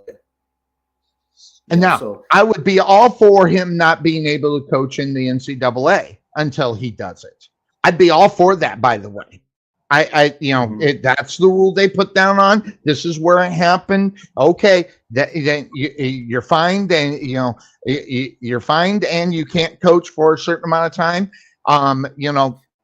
But again, Jim Harbaugh, he's got so much money. First of all, I don't know if he paid a fine. Because if you're not going to coach, why would you pay the fine, right? That's the way I would look. Hey, if I'm not going to go, I'm not going to give you $5 million or whatever the number would be. I wouldn't give him a dime. More so, if your idea is that you're not going to coach again. But I am for the NCAA saying, no, you can't coach no more here. And that's what needs to happen, by the way, Cuervo. That's what needs. Jim Harbaugh, you are banned from coaching in the NCAA. But they don't have enough. They just fine them and do the suspension and be done with it. No, what they got to do is ban them so they make sure it doesn't happen again. Those kind of rules will prevent it from happening again. I promise you it would, but they won't do it. It's not going to happen, Sonny, in my opinion. It's not because that the NCAA doesn't have the balls to do it. It's because the University of Michigan doesn't have the ball to report that Jim had knowledge of it, because when it's all said and done, they're gonna you know they're gonna save his reputation, they're gonna save his character. Sure. They're gonna say he had no knowledge, Jim didn't know what was going on, because I don't believe it. The way it's gonna happen, because that is another way that schools, you know, they want to you know, they don't want to look so bad, you know. So if we say that the coach didn't know anything, and this guy was just doing it all on his own, and we fired him on Friday, so we got rid of the problem, so now we can go back to being a clean program at the University of Michigan. But clean program, like Greg said in the chat, there will never be proof unless there's email traffic, text messages, if they get lucky enough to find any of that stuff that involves Jim Harbaugh. But you know what? He might pull a Tom Brady, another Michigan guy, and say, "Oh, my phone's broken. My phone got I was waiting for it. I knew it would come. I know my co-host so well. I knew it would come. You knew it was coming. You knew it was coming, man. And I like Michigan. Don't get me wrong. If I had to choose between Michigan and Ohio State, I'm taking the Wolverines 99 times. Ohio State's is just better. Ohio State's just better cheating than Michigan. They just haven't got caught yet. 100 times out of 100, I'm taking Michigan. I can't stand Ohio State. I love you, but me either. I can't stand the Buckeyes, man. It just makes me crazy. Want to throw up. And for them to be number one over Georgia, that's a travesty, because Georgia should be number one until they lose. Just my opinion. I think I agree with you on that one, by the way. So 21 zip, by the way. Back national champion, and you're going to put them at number 2 because why? They want. I don't know. I haven't figured that out yet. It's just and even key losses in vital positions, you still rank them number 1. You got to believe in the coaching staff in reality to be able to get the job done until they're proven they can't. And right now they're not proven that they can't. So I agree with you 100%, by the way. So now Kansas City up 21-0 on the Dolphins. I am on the Dolphins. I kind of told the reason why. We've seen a lack in Kansas City's defense, and we're not seeing the offense, the powerhouse that they are, until, of course, they showed up today in Germany. Miami's been out there the whole time, the whole week. As soon as the game was over, I think the next day they hopped the plane, went over to Germany. They've been there all week and practicing, getting ready for this game. Kansas City goes out there Friday night, getting ready for the game. So, I kind of saw an advantage there. But evidently, I don't know what an advantage is, because Kansas City's kind of handling business right now against the Miami Dolphins. What was your take, and who did you take? Well, I picked them as well. My reasoning behind that is because, I just seen how Kansas City offensively, how they've been struggling. And so I had a thought that it would carry over into this game, and Miami playing so well offensively, it was just for me, it was, what I thought was using common sense, just saying, hey, Miami's playing a little bit better right now. They took that one to the chin against Philly a couple weeks ago on Sunday night. And they've bounced back since, and yes. So, but you know what? that's the great thing about the NFL, Sonny. You just never know. You just never know. Week in and week out, you never know what's going to happen. It almost makes you wonder if you'll see the Miami Dolphins and the Kansas City Chiefs in the AFC Championship game. I think you all of a sudden start questioning whether or not Miami is as good as the record shows. 6-2 is 6-2. Hey, that's pretty good. But you also got to look at the teams that they beat to become 6-2. They weren't necessarily the Kansas City Chiefs of the NFL, but you still got to get that check mark underneath the W. But whether or not they can get it against the better teams in the NFL, I guess that Hey, and that's a fair question to ask right now of the Miami Dolphins, especially as you see that it's 21-0. Yeah, the game's in Germany and everything. I don't care about that because I think that it would be the score anywhere in the NFL, including in Miami. So I'm not buying into the fact that it's over. I think that Kansas City would probably be doing what they're doing to them right now. Now, that being said, if it wasn't 21-0, I wouldn't write this game off. If it was 17-0, I would keep Miami in the back of your mind because guess what? One or two plays from Hill is going to be the difference in this game in reality, especially if they win. That defense in Kansas City cannot contain that guy for the rest of the game. Watch out, Tua will find him. They'll be back in that football game before you know it. We'll have a game at the end of the fourth quarter. Maybe we'll see that. I don't know. But if you can't stop Tyreek Hill in the second half, you might have a problem for the rest of the game. So I'm kind of saying it's over. It's 21-0. I don't think Kansas City can lose this game coming back from 21-0. But for all Kansas City fans, from my lips to the heavens, they keep that happening. But Tyreek, he is just that guy who's you just never know what you're going to get kind of thing. So you and I both are on Miami in that one. So we'll watch that one for the rest of the game. The game I did cover while you were gone, the Minnesota Vikings and the Atlanta Falcons. Hop into that a little bit. I mean, we got two rookie quarterbacks on. Dobbs is gone. He's over in Minnesota now. From Arizona. So they got Dobbs for Minnesota, and then they have what's his nose Raiders down, and I forget who's we talked about. Oh, it's Heineke. Heineke's starting. Yeah, Tyler Heineke. And by the way, that's the reason why I kept it simple because there's so many things in this game. I don't think you can keep track of it. So I went simple. Tyler Heineke has won some NFL football games. Dobbs hasn't, and he's played on a bad football team. That was my thinking as far as Atlanta is concerned. What you're looking at, Minnesota at Atlanta. Yeah, that it's actually a tougher game than you think because the way I see it, I think obviously Minnesota is going to struggle offensively, but their defense is playing solid. I mean, really good. I mean, say what you want about Brian Flores, Sonny. That guy has taken that defense. They were, I think, 24th or 25th last year.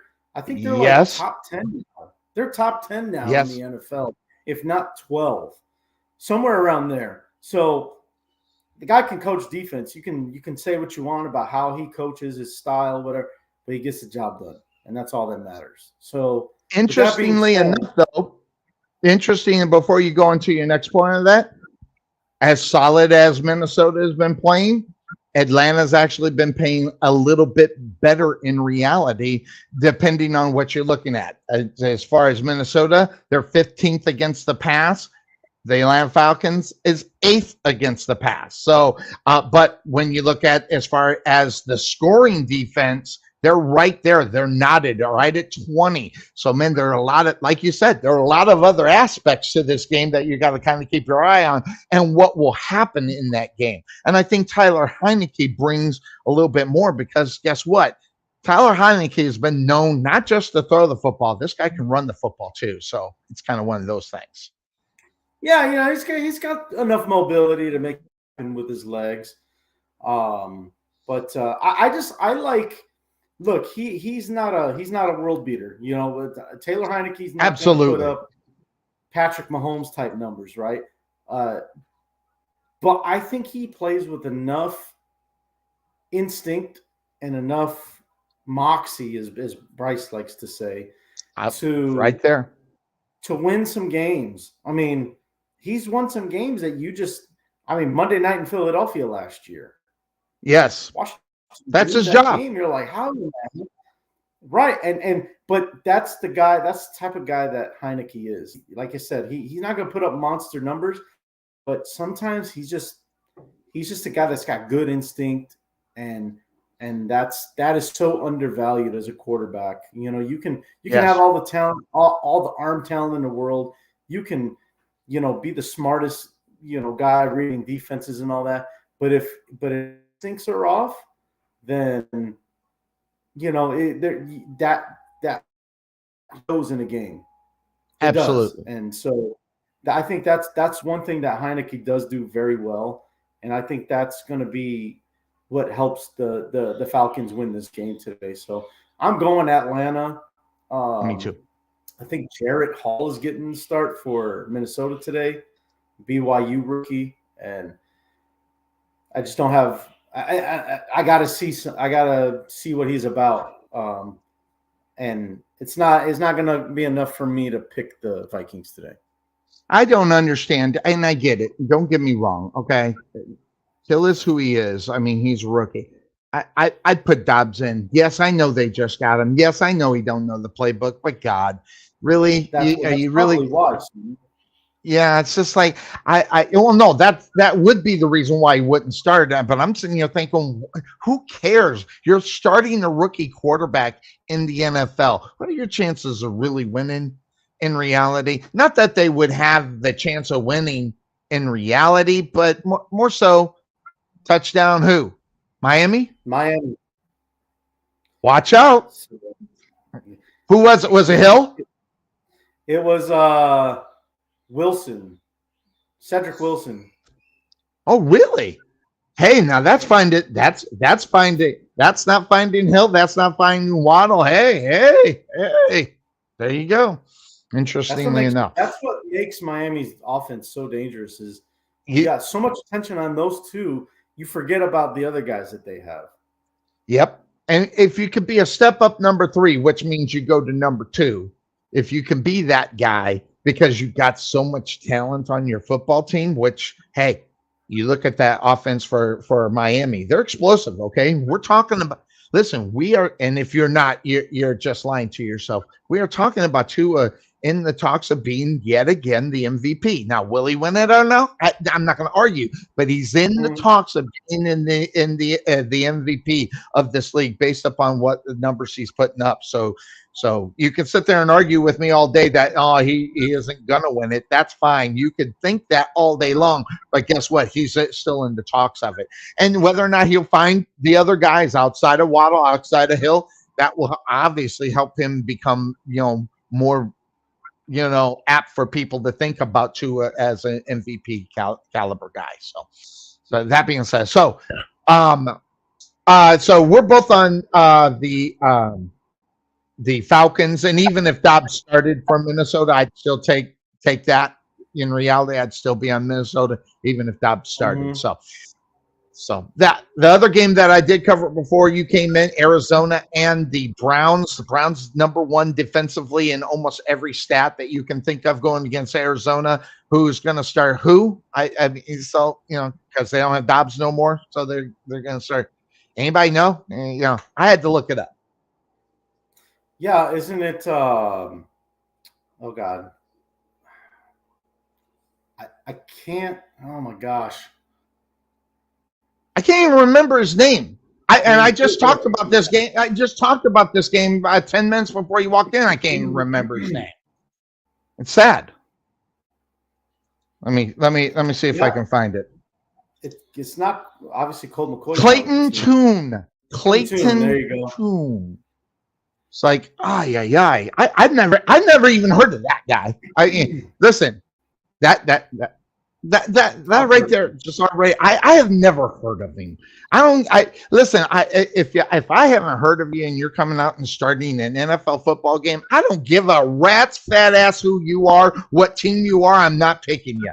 At the quarterback position, I got to at least know who you are before I'm picking you. Yeah. Oh Lord. That's all you need to know is Clayton Tune is starting for the Cardinals. And then for is Deshaun Watson finally back for Cleveland, or we're going to get some more PJ Walker today?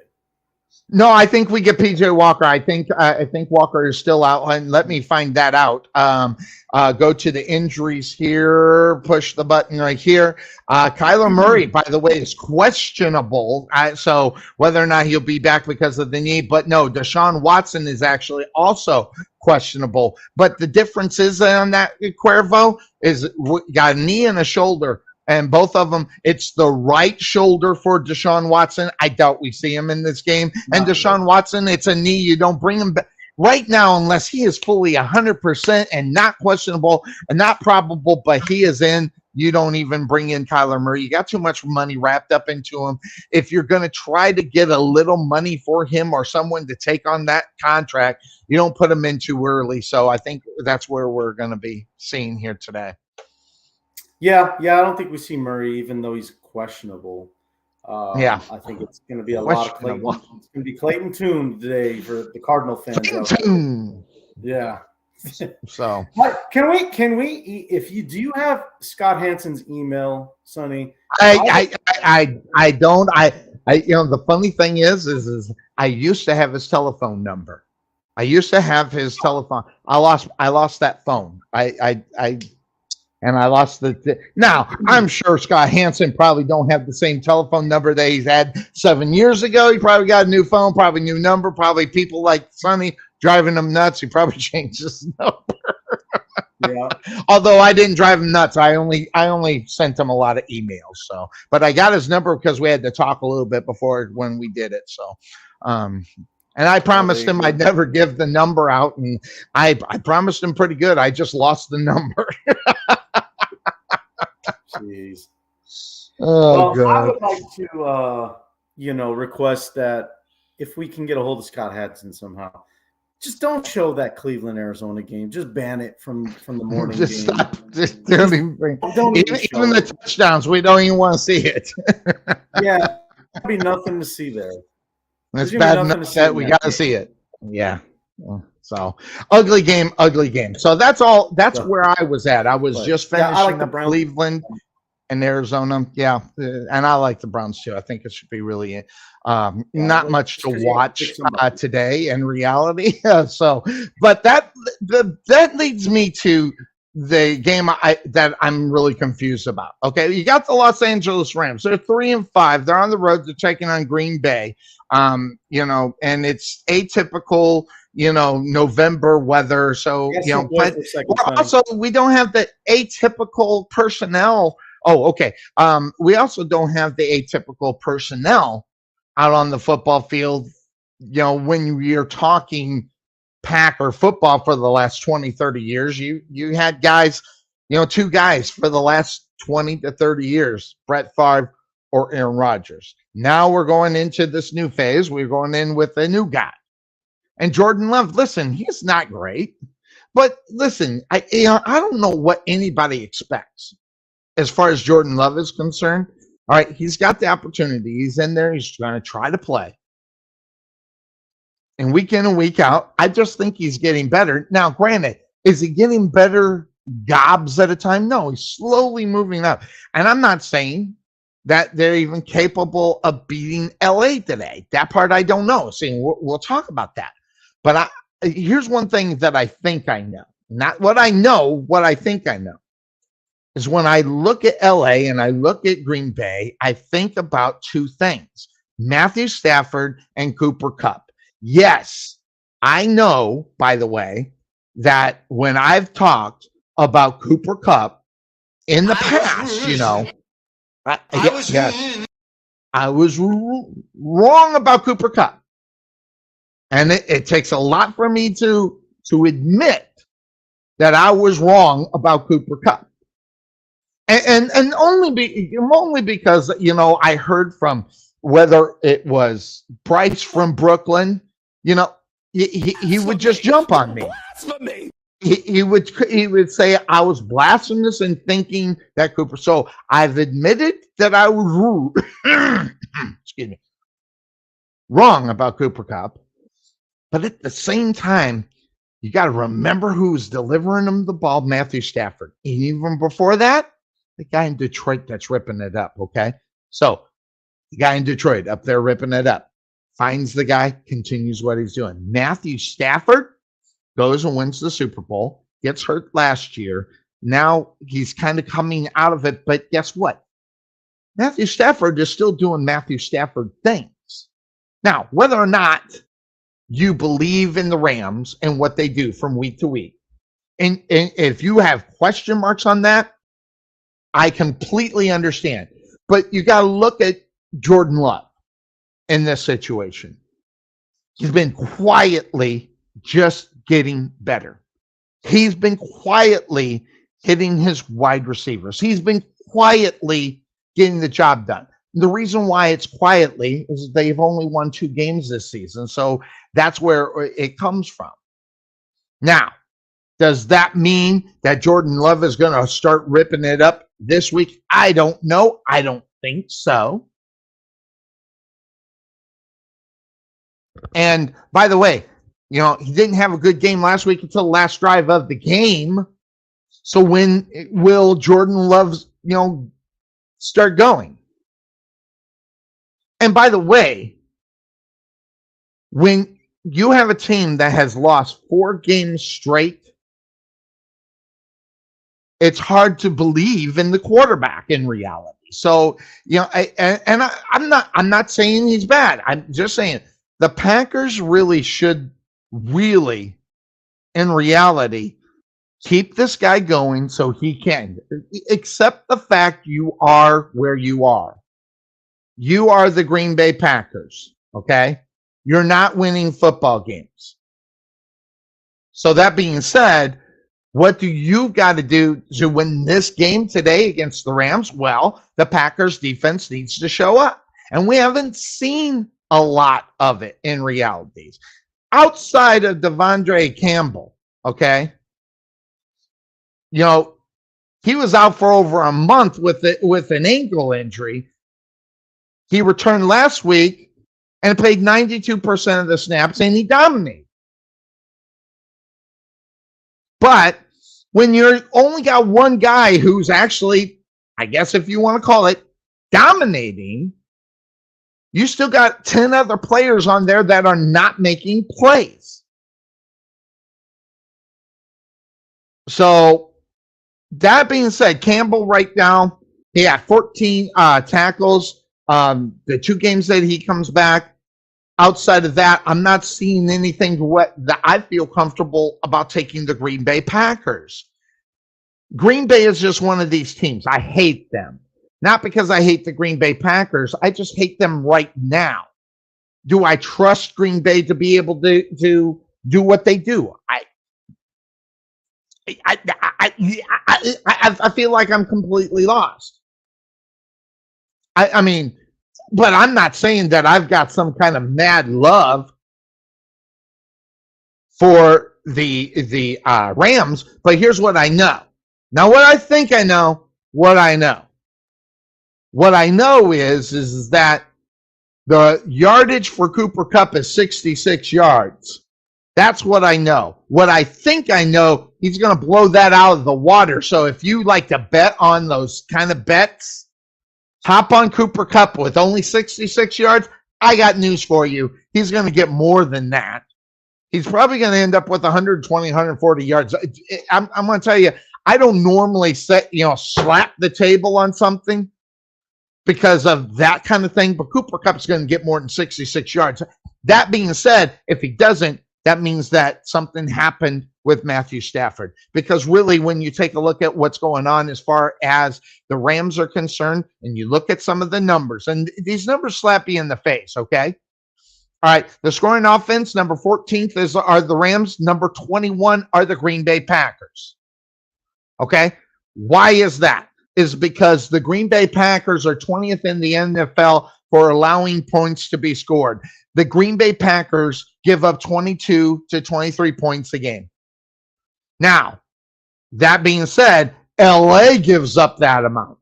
However, the passing defense, this is where it's going to be kind of interesting because Green Bay, as far as defense is concerned, they're better at the pass defense against the Rams, as the Green Bay Packers really, when you look at yards per game, the Green Bay Packers are giving up 207 yards a game. LA's giving up 218. Now, is that something to look on and say, hey, that can be a difference maker? No. There's another stat when I was looking at the game, who I was going to pick because I was confused on this. The run defense. LA is 20th in the NFL. They give up 115 yards a game, but Green Bay gives up more. So the 17th ranked offense of running the football in LA, can they get the 132 yards? I don't know. But here's what I think I know. Not what I know, but what I think I know. But the 88 yards Green Bay's getting offensively, that's a lot less than the 115 that the Rams are giving up. So I'm looking at numbers, trying to figure out these two teams are not really good. And LA, based upon some of the personnel on, you might say, hey, they're pretty good. Look at that Sam Darnold. Look what he does. Well, Sam Darnold is a big reason why you're watching the Rams as far as yards per play, ranked 19th, giving up 5 yards a game. But Green Bay also does the same thing, and they don't have an Aaron Donald. So now I'm confused yet again. But where is it going to happen? Well, I'm telling you where it's going to be. It's going to be a team who can get the first downs. All right, because Green Bay, they are horrible. They're 29th in the NFL for first downs being allowed. So that means Matthew Stafford and Cooper Kupp can go off. And that's the reason why I look at 66-yard Matthew Stafford to Cooper Kupp. He's going to blow that out of the water. He might be done with that in the first half of the game if the Rams get out and throw the football. That's what I'm looking at as far as keys in this game. Is that if the Rams win, they're going to have to throw the football because let's be honest, okay? The run game is not something that you want to write home to mama about as far as the Rams are concerned. I mean, their run offense is 17th in the league, 109 yards a game. But Green Bay's even worse, only with 88 yards. But, the better football team, the better personnel, I think, lies with the Rams. So that's the reason why I'm on the Rams today, even though they are in Green Bay.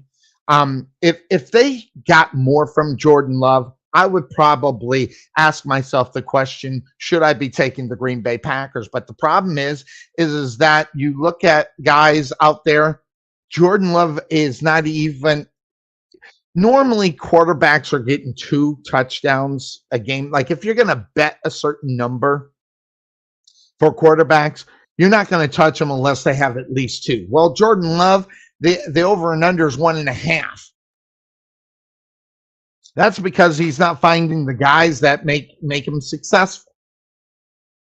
Cooper Kupp can make you acceptable, immediately. So, Cooper Kupp also can find the end zone. So where are your playmakers? I think that there are more of the playmakers on the Rams side of this.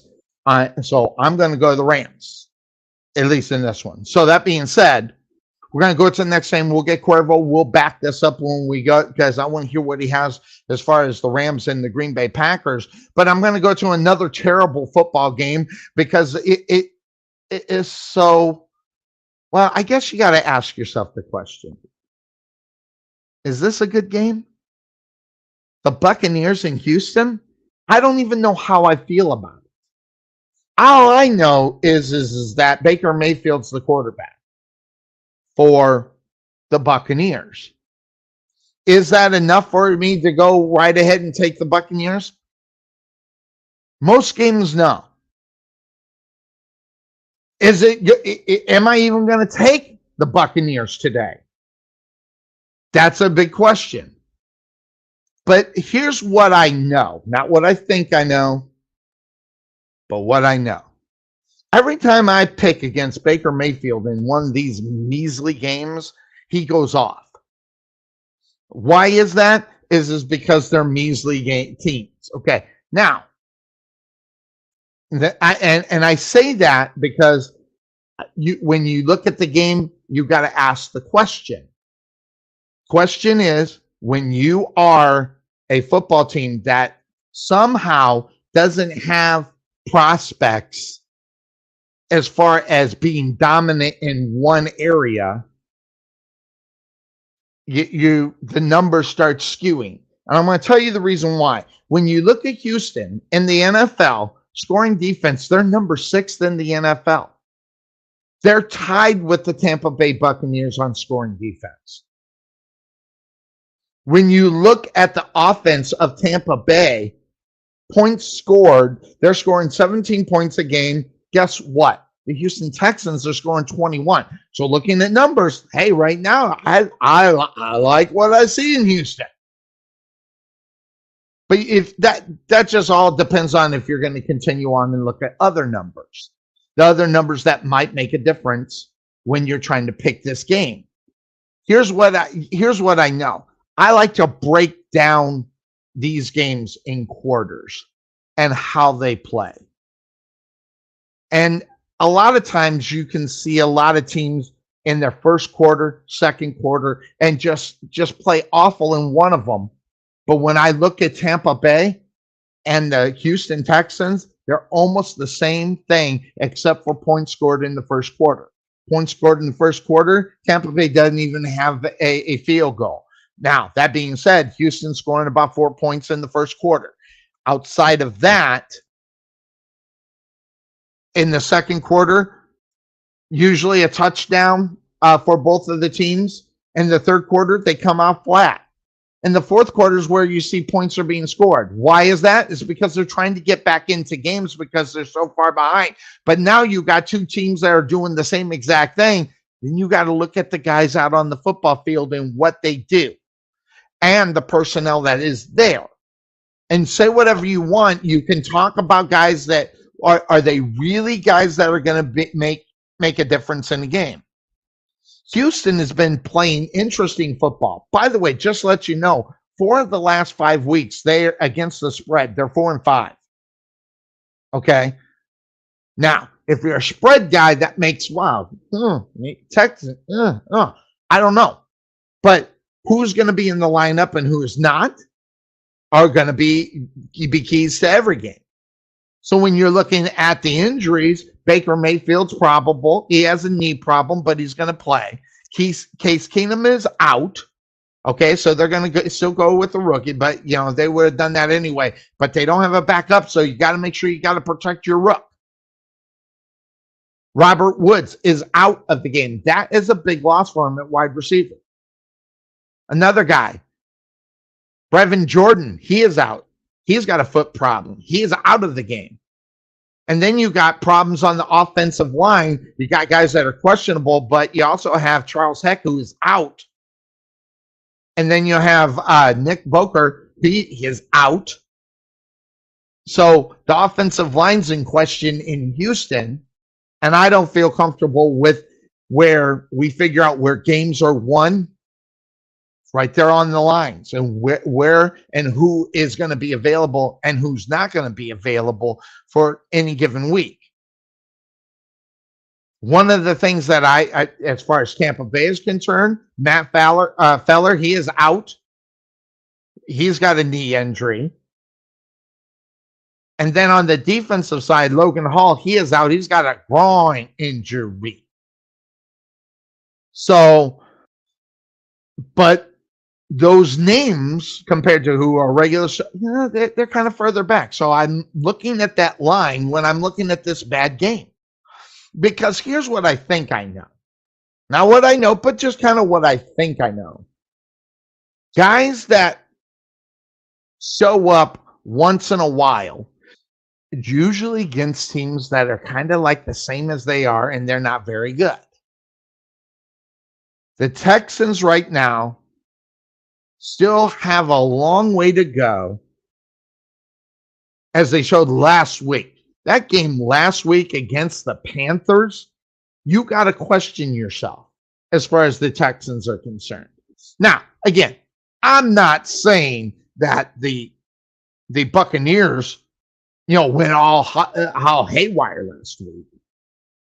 But when you look at it and you see who's going to be on the football field, this is not the same guys back in the day when they met back in the 70s. This is a different football teams.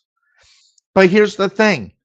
And even when the Texans joined the league, they're still horrible. I mean, I even remember John McKay going 20-0 in the old Astrodome. But different day, different time. Charlotte, previously winless. And, interestingly enough, Todd Bowles, what is he, just to kind of keep it on, what are you going to expect from Todd Bowles in this game? He is going to be all over them. He is going to bring the brick. That's what I like to call, I made up the saying, bring the brick. In other words, he's going to bring the thing that is going to hammer down somebody hard. Todd Bowles is going to be blitzing all day long, and I don't know if the Houston Texans are going to be able to handle it. I think we're going to see a lot of mistakes that are going to be made. I think but don't also get me wrong. I get how people might want to say, hey, Houston, they've looked pretty good a few weeks at a time. And I get it. I understand it. But usually these two teams against two different or two of the same type of game, what you're going to end up seeing is I think you're going to see a lot of the same thing over and over and over. So, Baker is going to start this game. But here's my problem. What happens if Baker Mayfield gets hurt in this game? They got to go to Kyle Trask, I think his last name is, and John Wolford. Oh, my God. What a bad football team as far as the backup quarterbacks. But C.J. Stroud, if it goes back, guess what? They got Davis Mills and Case Keenum, and guess what? They've won games and played games in the NFL. So, key to the game, as far as who I'm picking, I am taking Tampa Bay, okay? You cannot lose Baker Mayfield. You better protect this guy. Because if C.J. Stroud can't go, or for some reason, they got NFL quality backup quarterbacks that can go in and win a football game. Tampa Bay doesn't. So, key to the game, I'm going to go Tampa Bay, but if Baker goes down, the Houston Texans are going to win this football game. I don't know. Some people look at the games differently. This is kind of what I'm looking at when I'm taking a look at it. So, jump down deep up on them. That's where I got it. So, next game I got up on, again, we'll back up. We'll get Cuervo's picks up on these when he gets back in here. Next game up on tap, it is the New York Giants taking on the Raiders.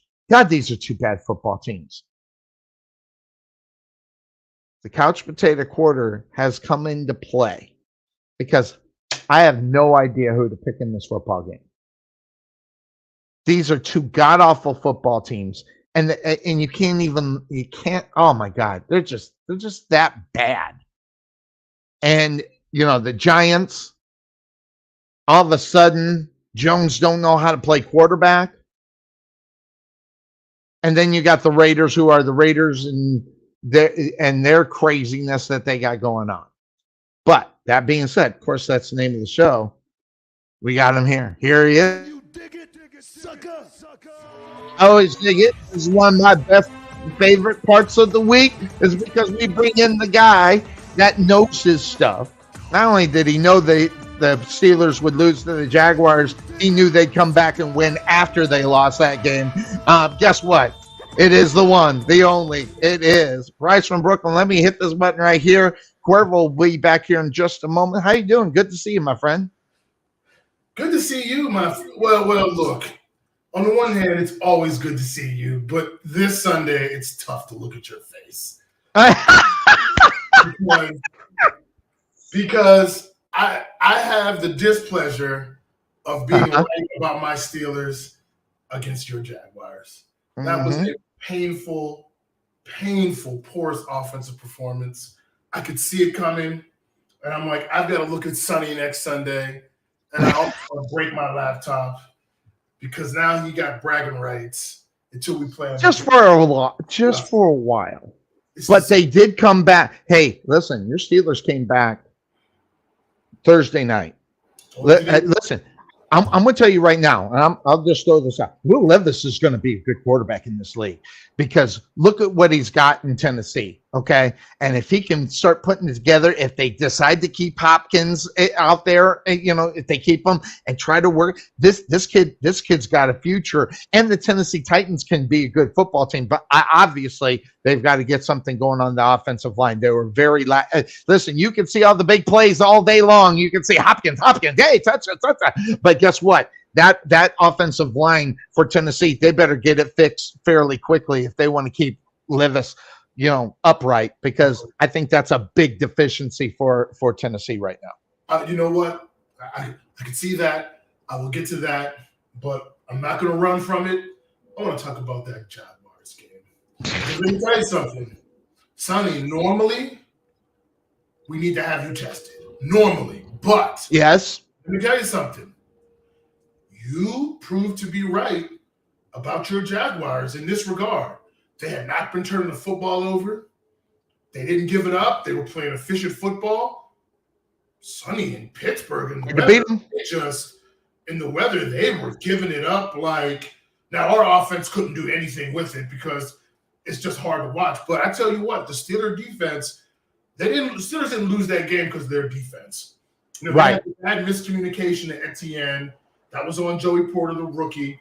When you play rookies, unfortunately, for the Pittsburgh, that's what happens. And they took advantage of it. But let me tell you something.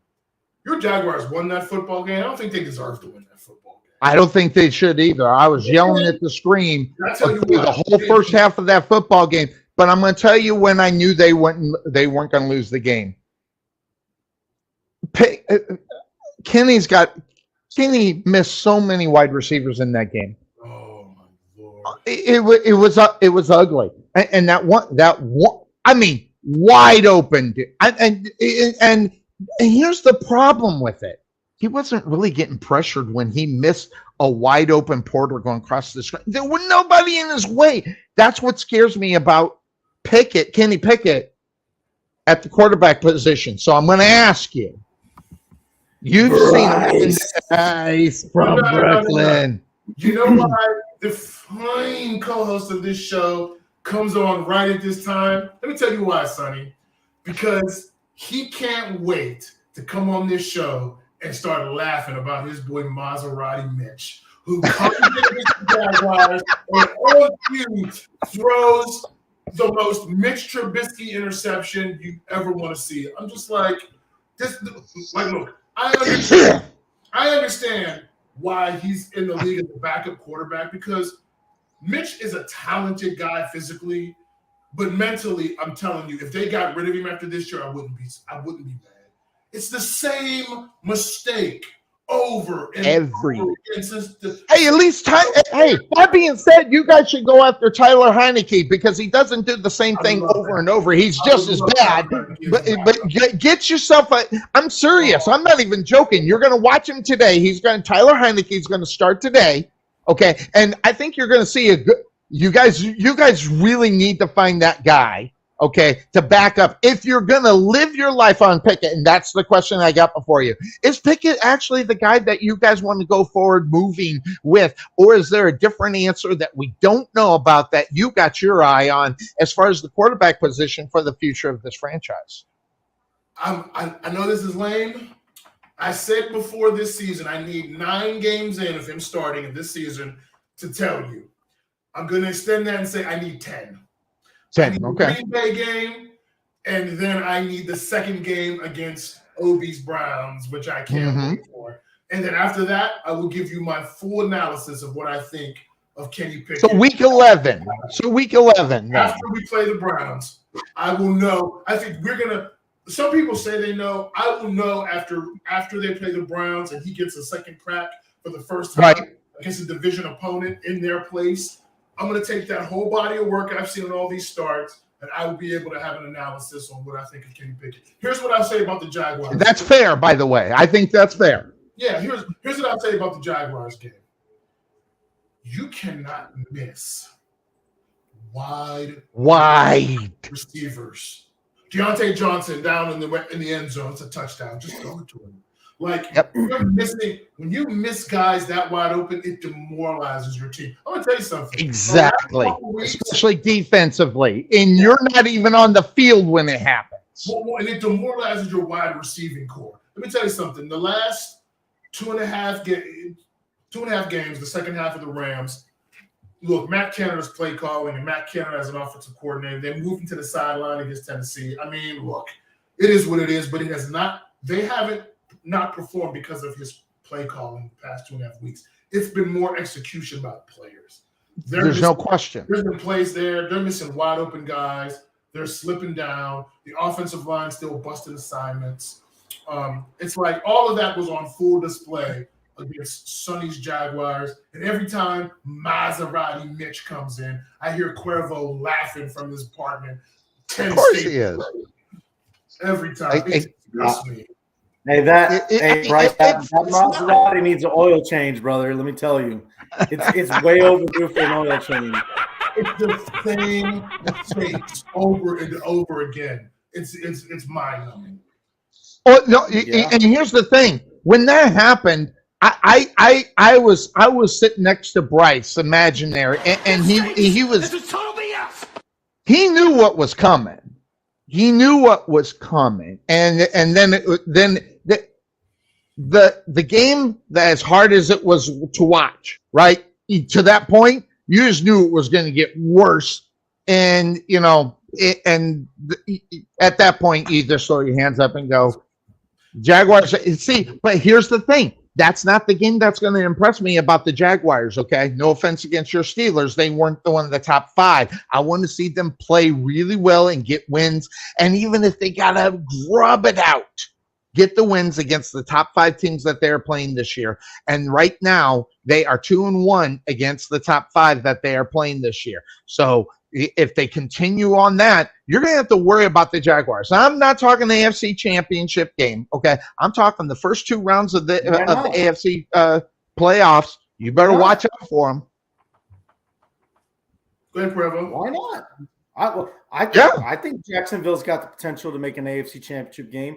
Whether it's already. No, they make too many mental mistakes right now still, unless they get it under control. And that's where Peterson is going to have to get a hold of these guys, because they made some stupid mistakes last week out on the football field, penalty wise. And then you question, man, they're so good. Why are they still doing that? That's where Peterson's going to have to get a hold of this football team and say, let's get this under control, because if you want to be good, if you want to be AFC Championship caliber, you got to stop making these mistakes. And the unnecessary roughness and the personal fouls, they got to go down drastically, because they're making dumb mistakes out on the football field. And it's, to me, it's obvious, but that's what I'm usually looking for. Because guess what? I think they're a pretty good football team, but guys, look at this. 21-14, Miami trying to make a run at it. They're trying. Don't call it a comeback, they're trying. But yeah, Miami's getting hot right now. It's going to be that's right. Hey. It is. Any other team with a competent NFL offense would have taken advantage of beat the Jaguars last week. Let me tell you something. That Trevor Lawrence interception in the end zone was horrific. I'm like, no. That was I think that's what I'm talking about. I think that's a mental mistake. Man, now I know people. You gotta communicate with the quarterback in a certain way, but I tell you what, if I'm his coach, when he comes to the sideline, I'm looking him dead in the eye. So you got to be better than that. We can't have that. I mean, that was just an egregious interception. But that's the thing that worries me about the Jags is consistent good play. The Steelers weren't able to take advantage of it. As soon as love the fact they won, though. Mitch just down the seam, and it's funny. The interception Mitch threw, it was typical Mitch. There was a play to be made there, but he threw the ball too late in the triple coverage down the middle of the field. It's just awful. Like, I've never seen a guy come into the league and have the same issues from when you were a rookie to now. I don't know what he's watching in the offseason in terms of film study or being able to break defenses down. I don't think Mitch Trubisky out. Here's what it is. I don't think Mitch Trubisky has a high football IQ. Oh, and here's another thing. And they took him over Patrick Mahomes, and so you got it. You get. I mean, I don't think he knows what he's looking at. I think half the time, Mr. Trubisky does not know the coverage that he's looking at. I wouldn't be surprised. Watch him be a backup in Carolina next year. Or depending on who. Comes into the game, he doesn't manage the game well. It's just you're Fully asking agree. for at least 2 turnovers. It's gonna happen. Fully agree. Now, quick you're look. lucky to get one good game out of him per season.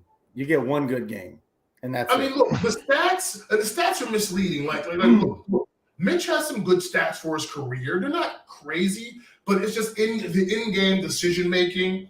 It's just not there, man. And if this guy has to, I mean, look, Mitch is good enough to be a backup in the NFL. I get it. Absolutely. But this idea that he just keeps making the same mistakes, I just wouldn't tolerate it as a coach. I would be on him consistently. What are you seeing on the field? Because it's okay that you want to be this. You're more of a instinct. You like to move around, but you need to be able to see the field and deliver the football in a way that does not put the team in harm's way. I don't mind his athleticism. I think it's good. It's good that he can move in the pocket, but you have to be able to protect the football and throw it where it's supposed to go. And the fact that he doesn't do that is just ridiculous. Now, Thursday, interesting game. Matt Canada moved to the sideline to call the plays. Now, some people laughed. I know First Take was laughing at that. Stephen A. Smith was laughing. And it is laughable to a point.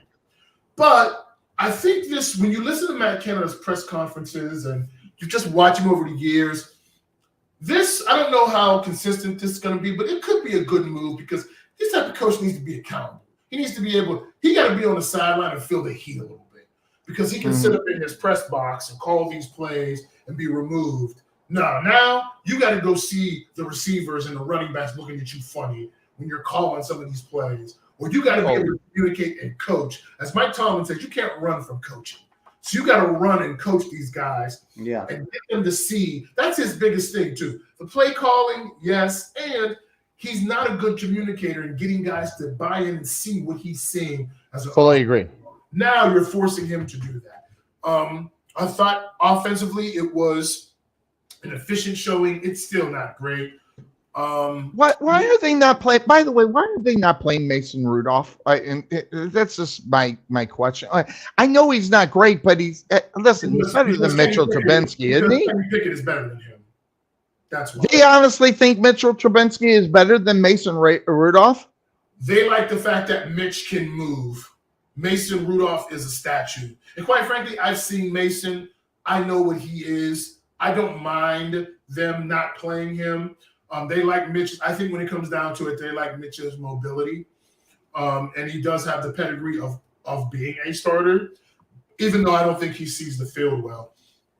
But listen, then they're dropping the ball. Let's be honest, because guess who's always available and always comes in and plays usually pretty good? It's Case Keenum, and they can't get him out. No one can get him out of Houston. Okay, I don't know or where I think it's Houston, but Case Keenum always can come out and manage a game. And this is where we get into whether a quarterback is a quarterback or is he a game manager. When you got a backup quarterback, you have to have a game manager, and I believe that because guess what? Every game is different, so you got to manage the game in order to get the win, especially if you don't have your starter out on the football field. The fact that they don't go out and get a guy like Case Keenum is almost a travesty because Case Keenum, this guy has done it. He's been there. And not only that, the fact Davis Mills, okay, both of those guys are in Houston right now, and one of them needs to be the backup quarterback for the Pittsburgh Steelers. One of them. Anyway, but hey, it is, what it is. I would like to see that. I thought Will Levis, he outplayed Kenny Pickett. Yeah, absolutely. Except in certain moments when I think overall he outplayed Kenny, but in certain moments, he had rookie moments. Kenny got that dog in him. He's got the ability to rise up, particularly in the fourth quarter, and win you football games. Like that fourth quarter QBR and passer rating is off the charts, which 100% interesting. So again, after week 11, I will give my full analysis. But the Steelers came out. They really punched Tennessee in the face. Tennessee has a good front seven, led by a defensive coach. They couldn't stop the run. Which was surprising. I think starting Broderick Jones changes the game because that guy is a legitimate starting tackle. I mean, watch out. he can move too. He's a dancing bear. He's a dancing bear. Like a team like the Chicago Bears really could use a guy like Broderick Jones on the offensive line. A young, high pedigree offensive tackle who I think could have a bright future. Well, they drafted one, Bryce, on the right side. Now we need to take care of the left side. We need to take care of the left side. Absolutely. Yeah. So I thought Tennessee came out. I thought the game plan was good. Especially against that Tennessee defensive line. They figured they knew what they could actually do and actually get some yards up against that defensive line. It's almost like they studied film really good and knew exactly what was coming to them, just like they might have got the information from Jim Harbaugh's guy. I mean, all right, anyway, that's another story another day. But maybe they did. Exactly. and look, Joey Porter Jr., another rookie at the corner, he comes to play. We'll see what he's going to be. Absolutely. Judgment, but he comes to play. And he is, I think he's a little faster than people give him credit for. I thought he almost tracked Etienne on that long touchdown. He almost caught him. And that's when I'm like, this dude got almost got him back from behind. That's right. So I think he surprises people with his speed. He's not some big, slow corner. He can run with you, and he is physical. He gets his hands on you. He likes tight man coverage. So I think overall it was an interesting game with the Titans. They did enough to slow down Derrick Henry. And, Will Levis in the second half, once they went man coverage, he kind of – it wasn't the same. Got to be better. I agree. This is with Kenny, the difference between 8 quarters in reality and that fourth one just really people don't talk about this enough, but the thing with Kenny is that you actually don't want to play man coverage against Kenny because Kenny makes certain throws that you're like, man, these are the throws that if you got a franchise quarterback, you want him to make the back shoulder fade. It is money. It's almost unstoppable when he throws it to Pickens. The deep out route, he sets his free. He can throw that thing, but then he'll just miss crossers wide open, or miss a guy on a curl route and just sail it over his head. And I have thoughts about that. I'm going to reserve them. Week 11. We'll see. Week 11, but lost to your Jaguars, turned it around, and got a much needed victory against your Titans. Against the Titans. And they needed that because they're still right up there, in the AFC North. No one. And by the way, you're a diehard Steeler fan if you thought that they would be where they are today. Just so that you know, I think they're doing a lot better. Hey, sometimes you got to gut out those wins, and we're getting that from Pittsburgh, and that's right. Quick, let's fire line. How long do we got you? We got you till the top of the hour? Yes, sir. All right, so let's do rapid fire. Let's go through. We've talked about just really quick Atlanta and Minnesota. Who you got and why? Real quick. Ooh, I got the Atlanta Hawks. You lose Kirk Cousins, you lose Justin Jefferson.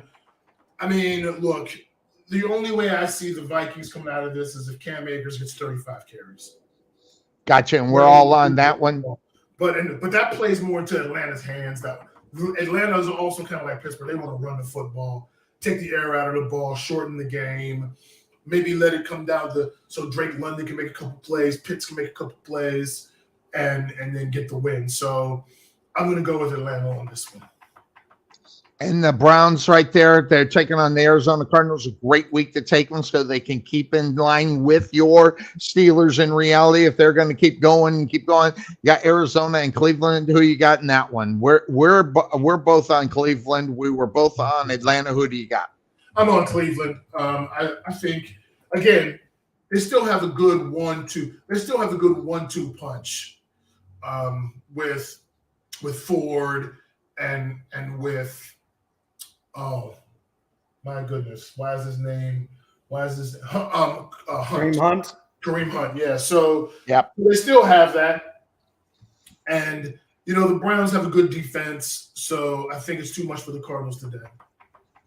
Cuervo, the Tampa Bay Buccaneers and Houston Texans. Who do you got, or what are you looking at when you staring at this one? I want to take Houston, but I just don't know if offensively, So I think Dameon Pierce is out for them today. So I can find that out for you. The run game is going to be hurting. And so what does that do for CJ Stroud? How does the offense Pierce is out. change, right? How does it change to them with Pierce out? And the running game's not going to be as strong. So, but then you got Tampa. 1 week they look like, wow, they're still talent there, but and then you got weeks that you're like, what the hell happened? So, that's Baker Mayfield too, right? I mean, that's the kind of player he is from week in, week out. And hell, he even did it in Cleveland. It's that box of chocolates for them at quarterback, right? Yeah. But I think I really like DeMeco Ryans as a head coach. This guy gets it, man. He gets it. He gets his guys fired up. He gets his guys ready to play, and he's smart. And he, they'll run through a wall for the guy. You go back, go ask any 49er fan about him as a DC. I mean, that defense was on it when he was the DC over there. So just because of coaching, I think I'll stick with Houston. I like the Texans. What about you, Bryce? Looking at this one, this one's a tough one. I had a hard time because I'm worried about Baker Mayfield and the knee. If it's not 100%, is it gonna? How that's gonna show up as well? Even though I'm still up on Tampa Bay, what do you got in this one? I'm gonna go with Houston. CJ Stroud, I really like them. I really like him as a quarterback, and like Cuervo said, DeMeco Ryans I like him as a young coach. Yeah, I like the confidence he's instilled in that team. The fact that they're playing at home. I mean, look, I respect Baker Mayfield and how he's come out this year. He's played pretty well. He keeps fighting. Right. I thought maybe he was close to the end, but Tampa fights. They play hard, as a Todd Bowles team does. But I actually give it to Houston today. I think they're going to get the win. I agree exactly what you said, and so that's the reason why I was initially on the Texans. But it's every time I doubt this guy, that being Baker Mayfield, he somehow comes back and makes me feel like I should have took him. So I'm not going to do it. I'm going to kind of go on the Bakerfield on this one. Now, the one that this guy right over there is looking forward to, the Chicago Bears. You puffing, getting ready for a New Orleans team that I don't even know who they are. Do you know who they are, Cuervo? I know you do because you looked at this game. You're not going into it blindly. Literally looking at this game, how do you like your Bears' chances in New Orleans? I don't like it very much, Sonny. I like to keep it real with my team. I don't like keeping it my chances. I don't like the Bears' chances today against. I think New Orleans offensively is too powerful. For this Bears defense. I think there's too much to worry about. If it's not Kamara, it's going to be Rashid Shaheed, or it's going to be, we might even see a Michael Thomas sighting today. Who knows?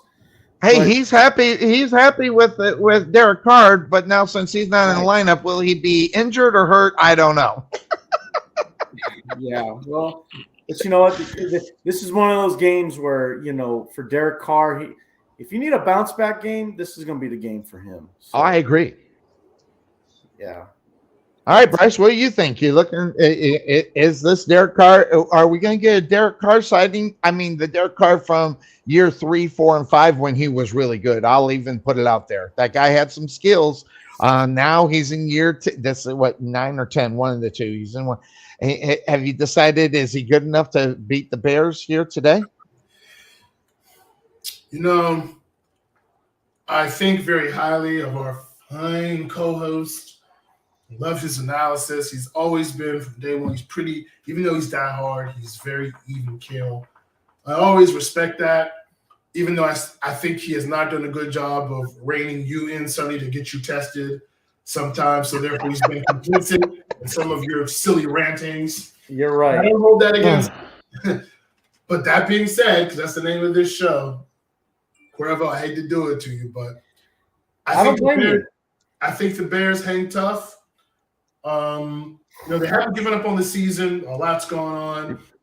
The Montez Sweat thing is interesting to give that guy that big contract. We know he can play. So Poles hasn't given up on the season. And, we'll see how that goes. But I think with the Saints, it's not just offensively. I think their defense might be a little too much for the Bears today. I think it's a closer game than people think. But the Saints get the win today. Yeah, look at that. So joining us remotely, he had Rod Stewart last night, so and he's back at work. So unfortunately, he's unable to be with us live. But hey, I always got this right. There you go.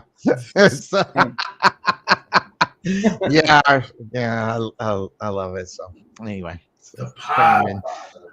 I do want to give my thoughts really quick because I know we got a lot of games to go through on this whole Sweat situation. Okay. There was a lot of Bear fans. First of all, I worry about my fellow brethren, Chicago Bear fans, because you get a legitimate top 10 pass rusher in the NFL, right? And you traded a second round pick. Everybody was I've read, maybe I need to stay off the Bear fan pages. Maybe that's what it is. Because I think it's killing my brain cells. And I know I've got brain cells. But reading some people's takes on the trade, it makes me wonder, like, do you know football? Or are you borrowing someone else's brain cells is what you're saying. Right. Because you guys tell me if I'm off base, from the outside looking in, because you guys are fans of other teams. I love the deal. I don't think the Bears overpaid as far as the draft pick that they traded to get him. Okay. And everybody's going to go back, and I read it so many times. We tried that last year and it didn't work.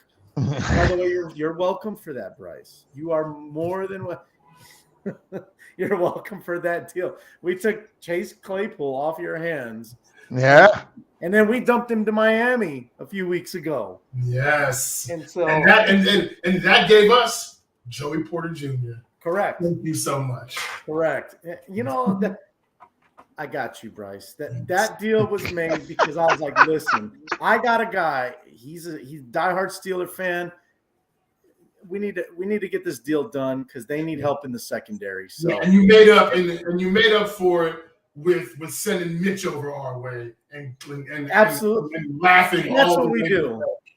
The Chicago Bears is where quarterbacks go to die. Okay, and so we're more than happy to pass off our dead carcasses to the Steelers. Okay, when it comes to quarterbacks, but I love the deal. I think Poles absolutely killed it this year. Last year, I was skeptical about how the Claypool trade was going to work out. Of course, I'm optimistic because it's my team. I wanted it to work. It didn't work. This one, I think, is going to work because you get a legitimate guy. Oh, and by the way, for those that, why didn't we get Chase Young instead? Yeah, you know what's going to happen to him 2 weeks from now? He's going to blow his knee again, and the 49ers will be like, damn, enjoy that compensation pick there. For a little bit. You rather get the healthier guy. Yeah, he's a little bit older, but he's healthier and he's more relaxed. Because the best ability, what do we always say on this show, guys? The best ability of a football player. Availability. Right, and that's what Montez Sweat is compared to Chase Young. Chase Young is a name. That's all he is. He's a name. And he's a big name because when he does play well, he's on it, But here's the thing. If I told you he's only got 14 career sacks, would you believe me? But that's the truth. Montez Sweat, 33 and a half career I was going to say, he's got many. So you tell me, who would you rather? You tell me who would you rather have? I'd rather take the guy that is more consistent, who's put up more numbers. That second round pick, yeah, we coulda, woulda, shoulda gotten who knows who is going to be available at that point. But it ain't going to be. Would have should have got Patrick Mahomes. So yeah. Yeah, but it ain't going to be a guy that's at the level of Montez Sweat if it is a pass rusher. I get it. And then those same idiots are like, well, they need to sign him. Dude, the trade is 30 minutes old, and you're already banging the door down about getting an extension done. Relax, people. Jesus. Wait, didn't they get that extension done already? The extension got done yesterday. I was going to say, yeah. But it was like the minute that the trade went down, which I was driving and I almost lost control of my vehicle, but because I was so excited. Well, gotta get you weren't driving the Cadillac, were you? No, it was my work truck. Yeah, but no, it was all good. Kansas City won, by the way, guys. The game's over. Final score 21-14. Already lost one for the day, damn it. But it's like, can one step at a time, guys? Not everything's gonna happen. Like you and your microwave football, you want everything done instantly. Do it right now. Right, you don't have to strap in, Bryce. This is just me giving my thoughts. I'm not strapping in. It's like, dude, microwave football doesn't work. You got to slow cook this thing, and that's what Ryan Poles is doing. So I love the trade. Now, and the extension gets done. I feel even better now about the trade, and I can't wait to see him. I'm surprised he's going to play today for the Bears. I heard he was. I'm like, really? Okay. Well, I guess there's really nothing to lose, I guess. Yeah. Except in getting hurt. I think my favorite thing about him, though, guys, the sacks is great and all, but he's the rated number 3 pass rusher against the run in the NFL. That is what I love the most about him. So didn't know that.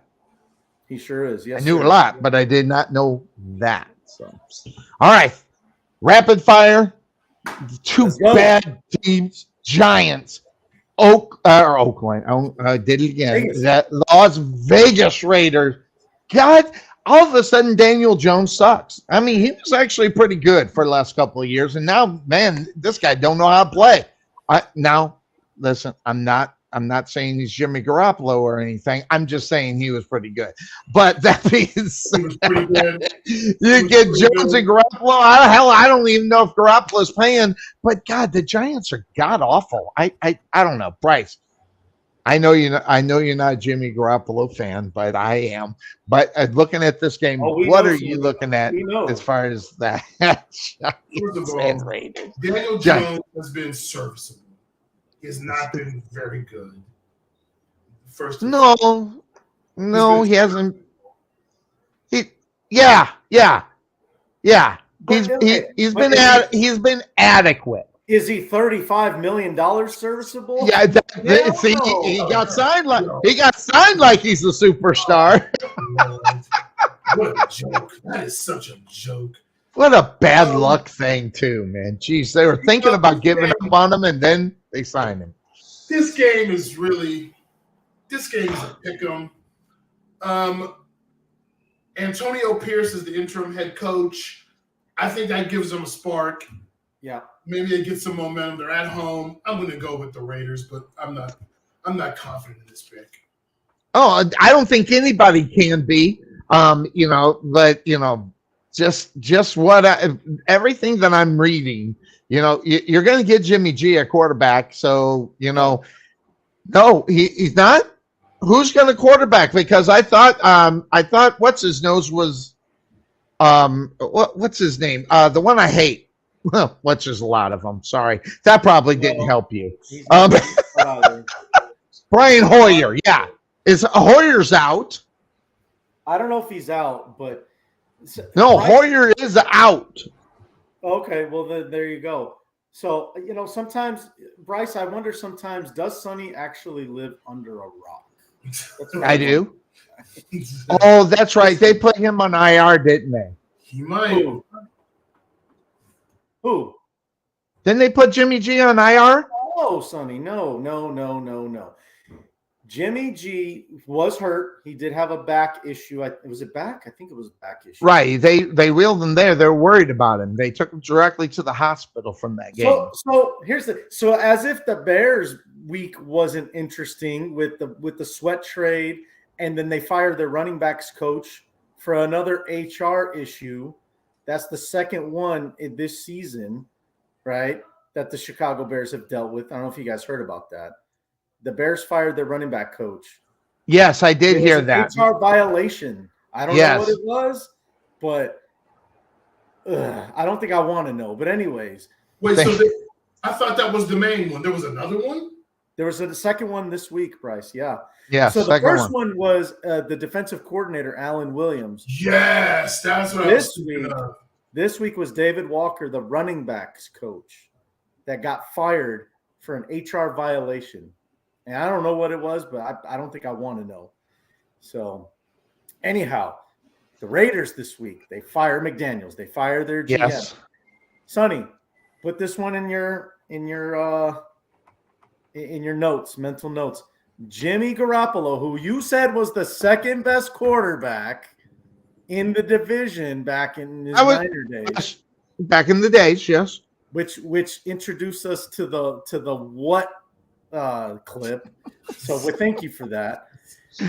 Jimmy Garoppolo is benched. That's why he's not starting. They have benched Jimmy G. I did not know that. Antonio Pierce should win Coach of the Year for doing that. He should win Coach of the Year. What? Someone finally had the sense and stopped listening to Sonny Clark. Hey, man. Nonsense on his show. He's like, oh, Jimmy. Yeah. I knew how to do that better, but that's a mad love. Mad love. That just made my day to hear he got benched. So, yep, Garoppolo's benched. Aiden O'Connell.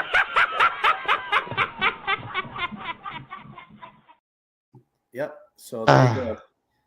So I don't know who to pick, man, because you got Aiden O'Connell on one side, and you got who it might be Daniel Jones on the other side. If not, we're going to get some more Tyrod Taylor going on. Man, this one's the one I got the couch with Vader quarter out. I want to take Oakland because the new regime, everybody's happy and they're ready to go. But man, is it going to be I don't know. That is why I'll take the Raiders. I think Antonio Pierce, like Bryce said, he's going to be it's going to be a rejuvenated team. There's a spark there with Antonio Pierce. I listened to him speak. I listened to him when he got introduced as the interim, and I'll tell you, you can tell he's a guy. He's going to have that team ready to go. I'll just say that. I wish I had the confidence. I really do. It's just one of those things. I hate when guys get fired, mid-season, because then you got to figure out, are they going to show up or are they not going to show up? And the Giants, I like them with Tyrod Taylor. I don't like them with Daniel Jones, but I think I like him, Daniel Jones, better than whoever the hell it's going to be. So, I'm not going to believe in the Raiders right now until I see them play, with the new regime. So they're just as of right now, the better football team might be the Giants, and they suck too. So Lord knows what will end up happening. Seattle takes the trip to Baltimore. And listen, Baltimore's playing what? This is only week 9, so we get Lamar Jackson. We won't see him after week 13 because something will happen. He'll get hurt and he'll be done. So I am on the Baltimore Ravens today. By the way, that was just a shot. I'm going to say it. Lamar Jackson's been playing very good football, and you have to maybe watch out for him, and if he makes it. And we see him at the end of the season, watch him. Maybe they got a good opportunity if that guy can stay healthy to make the AFC Championship game because they're playing all around good. Bryce, go ahead. Best Lamar Jackson right now. Right. Best quarterback in the AFC North. In the AFC? AFC North. North. AFC North. Really? Absolutely.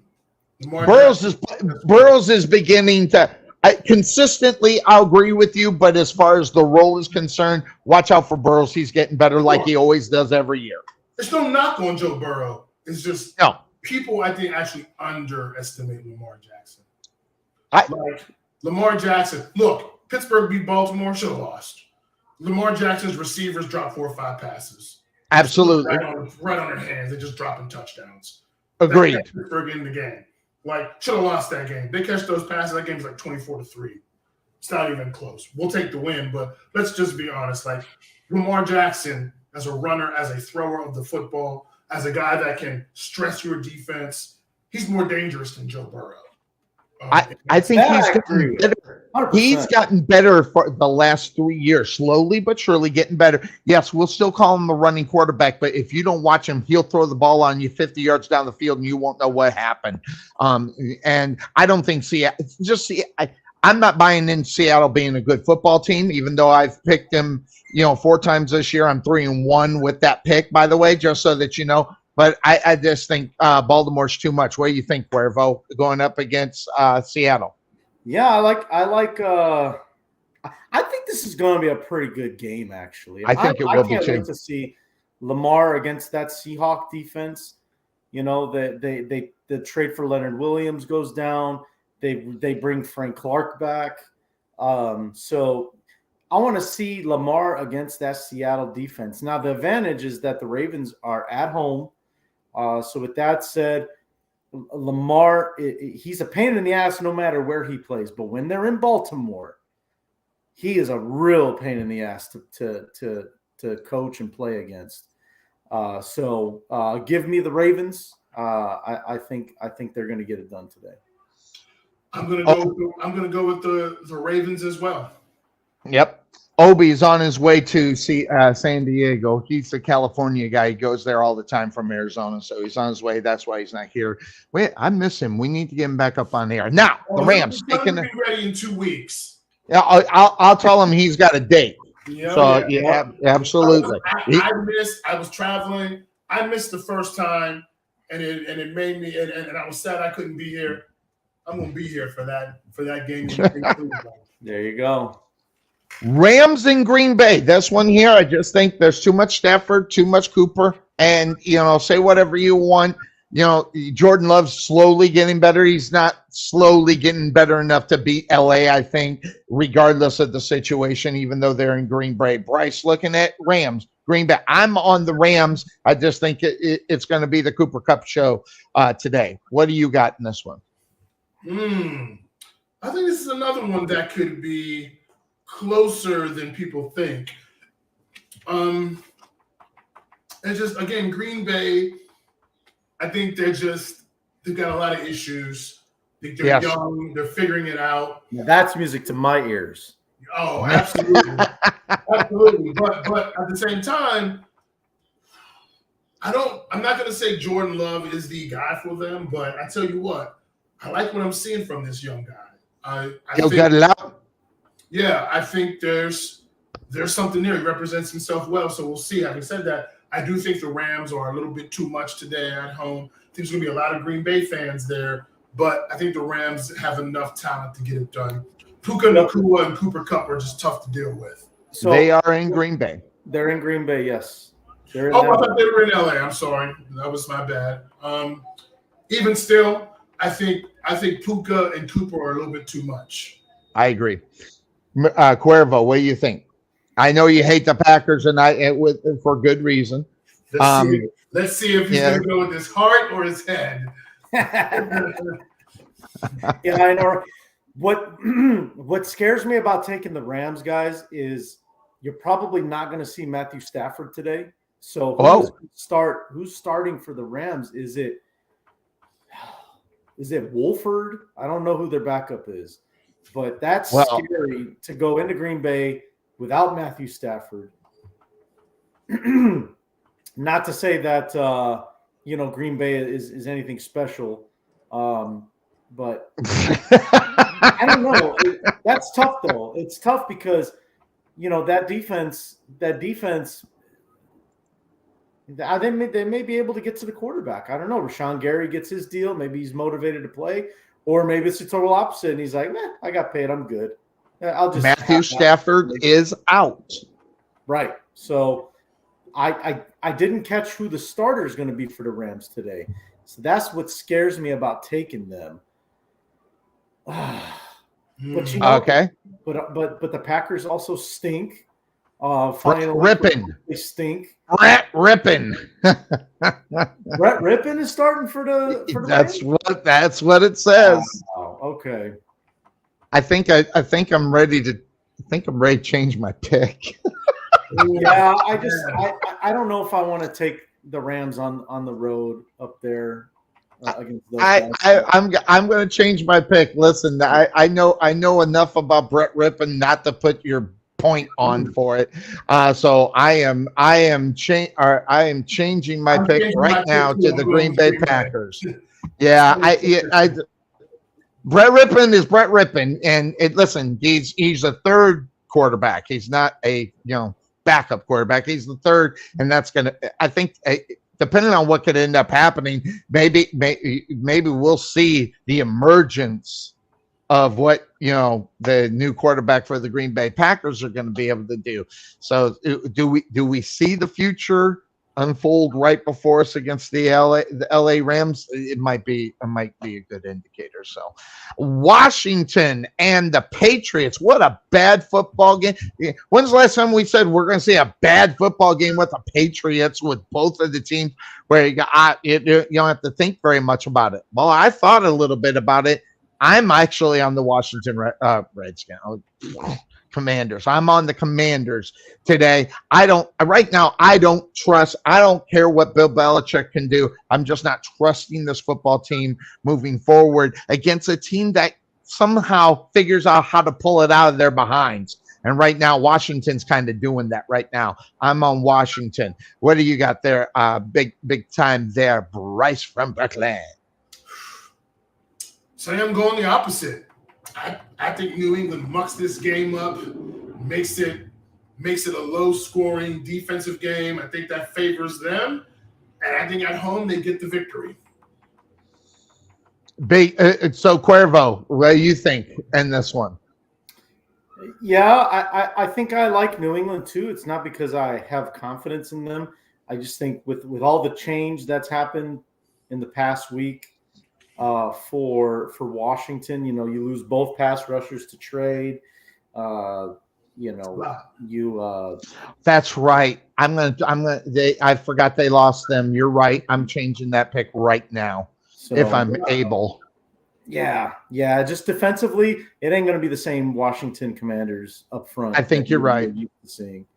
All right, I got it in time because that game's about ready to start. I probably not going to be able to change anymore going forwd. So it just locked. I got it in just in time. Indianapolis and Carolina. God. Colts. Carolina they win last week. They shouldn't have won that game, but they figured out Indianapolis is supposed to be better. Gardner Minshew. I hate that guy. I friggin' hate Gardner Minshew. I never liked him when he was with my Jaguars. It's just I just hate it. So that being said, I'm the Indianapolis Colts is one of the tough ones. What do you got on this one, Bryce? Gardner Minshew is my fantasy quarterback today. I'm taking the Colts. Wow. All right. Wow. Wow. Put up some pretty good numbers. He's put up that's pretty sad when that's all you got to say about the game. It's Gardner Minshew. God, that tells you how bad the friggin' football game is. Cuervo, what do you think? Well, that's why I'm going with Houston today because C.J. Stroud is my fantasy quarterback. There you go.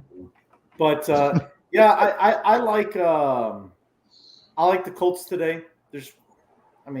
It's Carolina, so. I'm begrudgingly going with them, man. I don't want to take them because it's Gardner Minshew, and every time I pick this team to win with Gardner Minshew every time I pick Gardner Minshew's team, to win. They always seem to screw it up. But yes, I'm on the Colts on that one as well. But interesting. Good game though. Dallas Cowboys and the Eagles.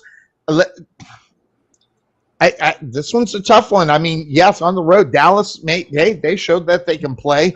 The Eagles are just winning football games. Everybody's up. By the way, why? And that was a good question earlier in the show from Greg Weber. Is why is all the hate going up on the Eagles? Maybe I don't know. Maybe it's because they're getting too much from the tush push. I don't know. But here's what I think I know. Dallas Cowboys playing good football right now, and I hate it when it's that way, especially in a division game. This is a game that the Eagles should win, and I just don't. And I'm worried about the fact they should win this football game. Maybe that's it more so than I'm more. The Dallas Cowboys are going to win. The Eagles should win, and when this one was tough. I just went with the Dallas Cowboys. They've been playing better per se in the last few weeks than the Philadelphia Eagles. Bryce, who you got? By the way, no method of the madness. Maybe they'll be able to get it done. I don't know. Eagles are a better football team. I'm going with them. Wow, is it just that easy? It is. When it comes to the Cowboys, it is that easy. Cuervo, is it just that easy? Are you going Philadelphia? Dallas folds in Philadelphia a lot. Every blue moon they'll win in Philly, but it ain't going to happen today. That is a good point. I don't know. I'm going to stick with Dallas. Dak Prescott's been playing fairly decent. Maybe he can get the job done. They're not going to stop the tush push. So if they get too close to the first down or the goal line, they're going to get in the end zone or get the first down. But I don't know. It's just a gut feeling. I'm going to go the Dallas Cowboys. The toughest game of the week is the Chargers and the Jets, though. Oh my God. The Jets playing good football on the defensive side of the ball. Obviously lacking a little bit, even with Wilson. Hey, they're winning despite him. Kind of interesting. That kind of keeps the ghost in the past right there. That being Aaron Rodgers may come back this year. He's not, but they'll keep talking about it and, keep trying to win. I don't know. What a horrible football game, though. I mean, I hate the Chargers. I used to love the Chargers, but even with Herbert, who's supposed to be the next big thing, and they paid that guy big bucks. They're just not showing up week in and week out and beating the teams that they're supposed to beat. Makes me kind of wonder. I'm going to go with them, though, today. That's Monday Night Football. Yeah, it's Monday Night Football. I'm going to go with them, but, man, it wouldn't surprise me if the Jets figured out a way to win the football game. What do you think, Bryce? I mean, they could figure out a way to win this football game. Their defense is big time, which could keep the game close. I actually think the Chargers get enough of an early lead to hang on and actually get a win this week. And that's the reason why they lose football games, because they got to hang on to a lead going into the fourth quarter, whether or not they'll end up getting the victory. Cuervo, what do you think? Yeah, you're talking about the Chargers taking care of business, beating teams that, that they should beat. They did it last Sunday night, I'll tell you that. Well, they did. They embarrassed They embarrassed the Bears on Sunday Night Football last week. So I'm sure they're feeling good about themselves. Getting a win, being on the winning side, and they're flying cross country though. Cross country. That is a thing. I don't know if it matters. But it's Monday. Football. I don't think it's Monday Night Football. That's going to matter too much. But that defense of the Jets. It makes me wonder, are they going to find a way to get to Herbert? Are they going to find a way to force some turnovers? That's what makes me kind of linger maybe to still pick the Jets, but I've clicked on the Chargers as of right now. And you're going to reserve the right to change your mind, because something might be said when all the focus is on the Jets, and then something might just trigger you to say, you know what, that was a great point. I'm in that, by the way, but I won't have time to listen to it. But if I hear something, but I'm on the Chargers as well. Chargers did. You listen. for the first time, they took care of business the way they should have taken care of business, and that was unfortunately against your Bears last week. Not very hard to do against the Bears. So. But if you're going to be a good football team and you are the Chargers, you got to do what you did to the Bears, and they did what they did to the Bears. So that's usually kind of the way it looks out. Yeah, exactly. So. Well, we zip right through them. That's fun. Good to see you, Bryce. What are you hanging out today for? I mean, what the heck? I mean, the guy that always has something to do, he's at home at 1 o'clock Eastern. What's going on? Yeah, it's just going to be a relaxing day today. All right, watch out. Any upcoming concerts that you got in your mind? Nope, not on the docket, but that could always change. Nothing plans. He just shows up, and then he's kind of a big thing over there. So they go, it's Bryce. He's here, and they take him to the front row, and there he is, or the best seat in the house to really see a good concert. That's where he is. That only happens if you're Maserati Mitch. That's a new one. I like that one. And by the way, if we start hearing that in mainstream media, people are watching the show. Yeah, because that's what happens. I mean, stuff like that happens. They come and listen to our show. We say something, all of a sudden it's on national friggin' TV. Everybody's saying the same damn thing. You watch. So watch out for Maserati Mitch. So that's going to do it for us here on the Couch Potato Sports Show. Love to thank Bryce for joining us. We love always having Bryce. And go ahead, Cuervo. He's got a finger up. Yeah. So here's my I got a saved comment, and this is aimed towards that guy down there. That guy. This is the comment. Okay. That guy. So I've got my wife on standby in case Bryce says I need a drug test. In case I need some oxygen. And she's a nurse. She knows how to do it. Because I'm out of my... Okay. Oh, don't freeze on us. Oh, don't do that. Now we got to hang out until he unfreezes. Hey, defrost that, damn it. Shake that kid. Well, I was ready to hear this. Oh, with bated breath, I was waiting. Yeah, you set it up perfectly. And then defrost. Okay, but so while we wait for him to defrost, are you willing to admit that I was right about the Chicago Bears quarterback Justin Field being done in Chicago? Are you ready to admit that? Remember, I jumped on that. You know what? I knew this would come up again. You were dead wrong then. You are dead wrong now. No, he is not done in Chicago. That is silly talk. No, he's not done. No, he's not done. Oh, geez, we just lost him. What the heck? Hopefully he gets back. Wait, I'm not saying, by the way, I'm not saying he's done. Let me get that frame out of there real quick. Where is it at? There it is. I'm not saying he's done because they'll keep him. Oh, and he's coming back in. And all right. So that being said, go ahead. We lost you.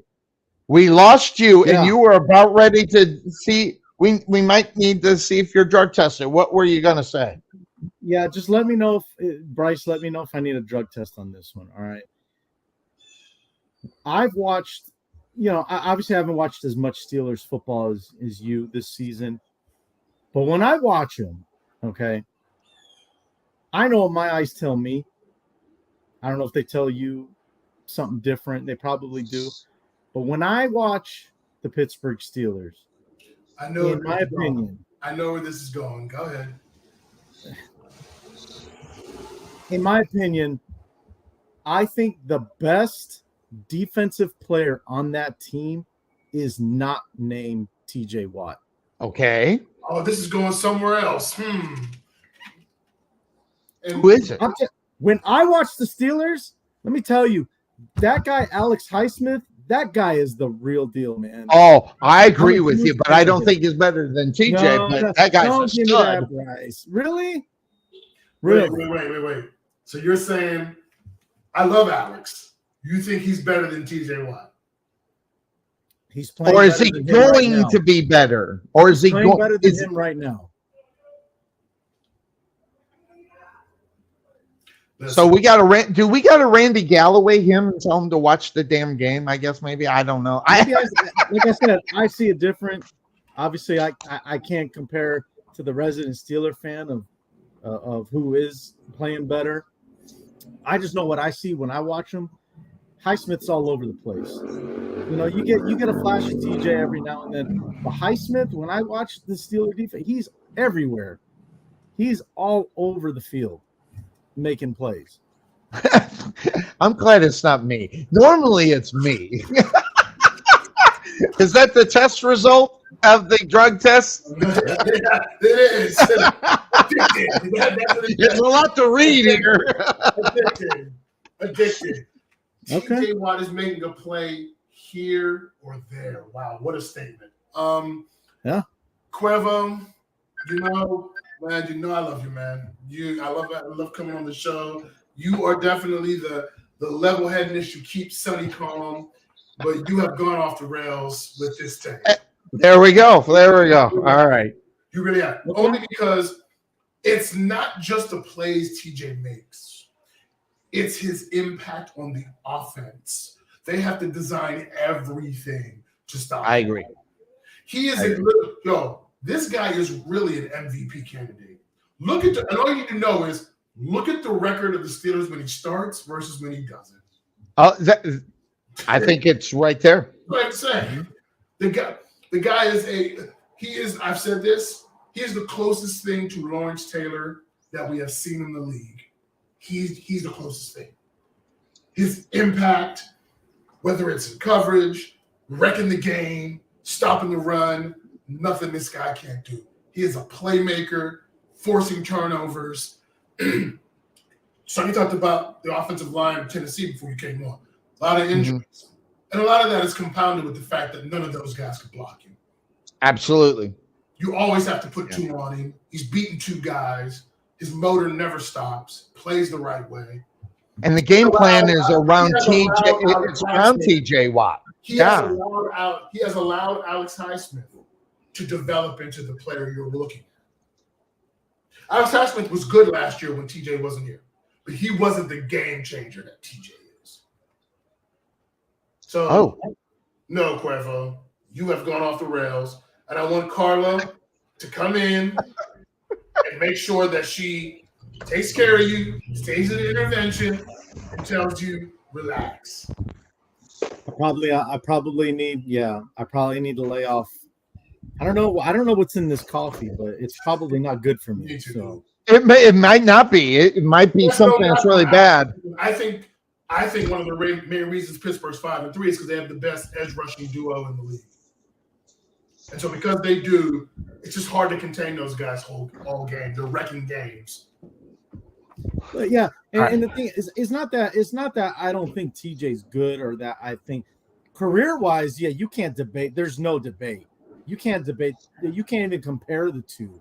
I'm just saying the little bit that I've watched this year, whenever their Monday night game, when I watched them on Thursday, it was cool. TJ made that tackle, helmet off, whatever.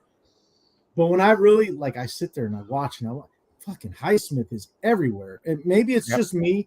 Maybe I'm just creating this monster of a defensive player in Alex Highsmith. But I just see him on almost every play. And that's not a knock on TJ Watt. It's just what I see. I watch the damn game, but I'm a casual Steeler watcher whenever they're on that and whenever they're on TV. That's when I see them. And Highsmith is just a guy that I see a lot of, when I do see the Steelers play. So, and I'm not saying he's a better player. I'm just saying you can make the argument he's playing better right now. It's not about impact. It's not about any of that. You can't, there's no way I would ever say that Highsmith has a bigger impact than TJ Watt. Nobody has a bigger impact for that defense than TJ Watt. And he's the biggest impact since Troy Polamalu. So, that's not my debate. My debate is, that I just think from the little bit that I've seen, I see him a lot more than I see TJ. Maybe that's the way to put it. Because they're taking TJ out of the game as much as possible because they trying to. The Steelers have started moving TJ around, not because he's not been effective, because interception. Because teams are putting so much emphasis on him on that side. They're like, okay, let's see if we can get him around and get different matchups. Mm-hmm. And it's been good because there's allowed opportunities for other guys to continue to grow and shine. So Alex Highsmith has been great. I don't think he's actually played better than TJ. TJ has been dominant. Yes, and that's what happens. Now back to what I was saying before we got him back in here. You know, I'm a firm believer, and maybe I'm wrong, but man, Justin Field, you had an opportunity to get something for him. Cuervo, I want to know, how confident are you in Justin Field being your starting quarterback? You know what? Bears just scored. You're not going to ruin my morning, Sonny. They just scored. Don't give me this. Who does he think he is? Chris Canty? Like, seriously? Come on, man. Oh my God. I don't know, man. He's going to make me strap in. Now he's going to make me strap in. And it's not going to be good. I'm going to have to. With that Michigan Wolverine shirt. Look at me. I'm stealing signs and causing other teams in the playoff to lose. Right? Yeah. I just want to know. I'm going to ask, how many more years are you going to put up with Justin Field not being a good enough quarterback before you'll say I'm right? That's what I want. How many years do I got to wait before I get to hear that they should have got rid of Justin Fields? How many more years do I got to wait? So the Bears are in the same situation that what Bryce was talking about earlier. You evaluate their like the Steelers are evaluating Pickett this year to see if he's going to be the dude moving forward, or at least for Bryce, he's evaluating to see if the dude is going to be the guy. He's going to be the quarterback moving forward. Bears are doing the same thing. Justin Fields, you got this season. We got your DJ Moore. We drafted offensive. They signed an offensive lineman. They've improved. They've improved the offense overall. It ain't great, but it's a start. All right, let's see what you can do. And they've had some breakout games this year.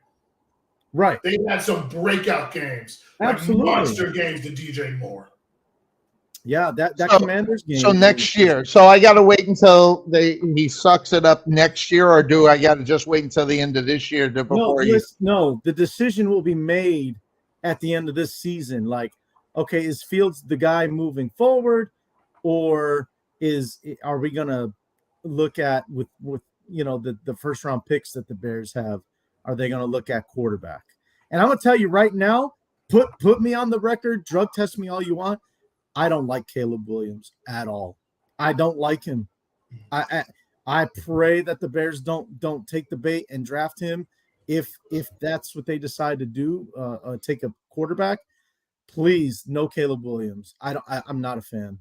I think I agree with you on that. I don't know if there's going to be anybody that will come through here, before how 3 weeks before the draft, every quarterback who's supposedly good gets better somehow. So I don't know who they'll be talking about or whatever the case may be, but I think I agree with you on that part as far as that is concerned. I don't know who the next big thing is. I don't know who it is. I'm just going to tell you right now. I've seen enough. I've seen enough of Justin Fields. I want him out of Chicago. I want a real quarterback in Chicago. And I don't know if Poles is going to be agreeing with Sonny Clark. He's the one that's going to pull the trigger on yay or nay. But I think I've seen enough. I think I know enough. And the fact of the matter is he's had DJ Moore all year. Okay, and he's still not getting him the damn ball. He's getting them to him sometime. Don't get me wrong, but you got to get your ball to the superstar, and right now that's going to be him. I just don't see enough. I just don't see it enough. Yardage wise, DJ Moore's a top 5 receiver this year. Top 5 receiver. Top 5. Yeah, okay. So yeah, he's getting him the ball. The problem is it's in chunks. So you get that big game against Washington. The game that my wife and I went to against Denver, he had a big game. Yes, big game, that game. Yes, right. I think he had like 170 yards in that game and like a couple of touchdowns. Right, exactly. He had one which I got a beautiful video of, by the way. But then that game against Washington, he broke 200 yards, had three scores. Yeah, it was Washington. Against Washington. Yeah. It don't matter who it was against. It happened. It happened. So wait. Did you just said it? You said it didn't matter who it was against. Is that what you just said to me? What? Because I'm Bryce. Bryce, I'm sorry. I spoke for you right there. What?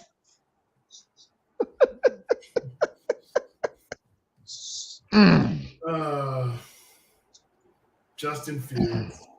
We're going to be, Cuervo, you're going to be hearing this all year. I don't know.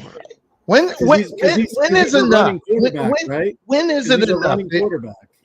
Yeah, nah. Hey, that just proved the point. No, but here's one thing I will say. Listen, I will say I was really hold on, sorry.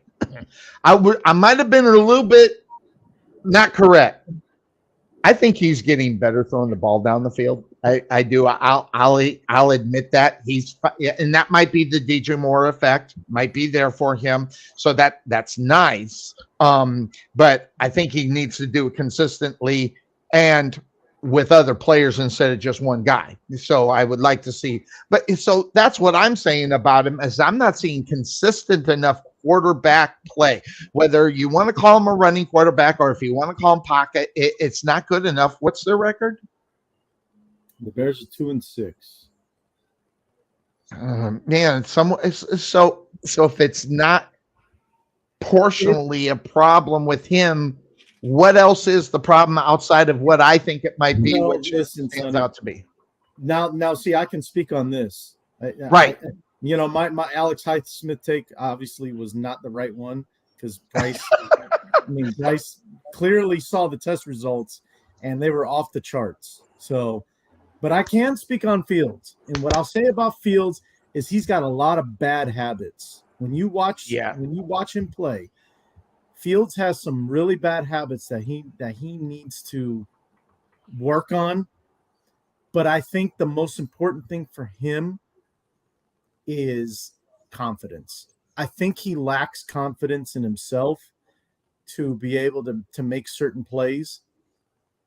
And you can tell the difference when he's feeling himself, when he's confident, man, he's zipping that ball down the field.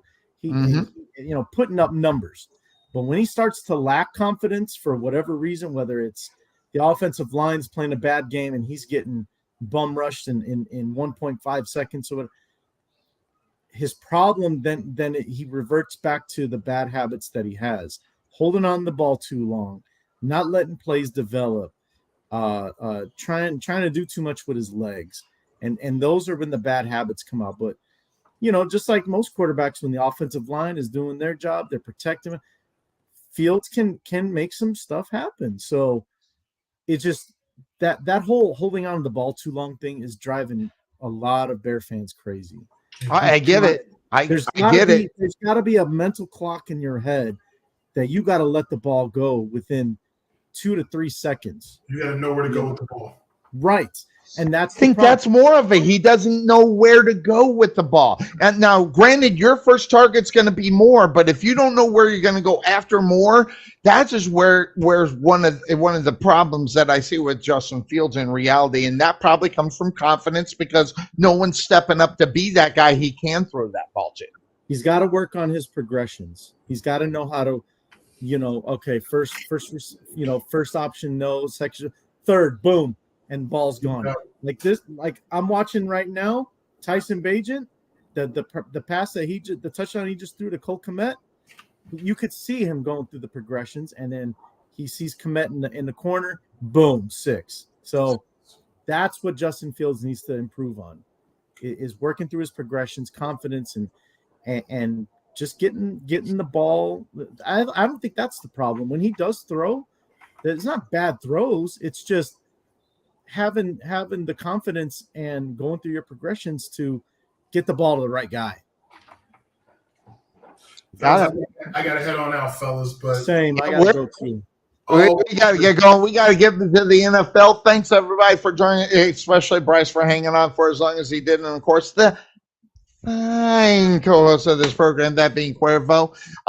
We'll see. I hope for the Bears' sake that he can figure that out, and where that's going to come from, whether it's coaching or personnel or just the idea that he can get the job done. I think you're right. I think there's a confidence problem. And we'll see how that goes forward. Your puppies are talking to you. You better go feed those dogs. And we're they're handling the neighbor dogs.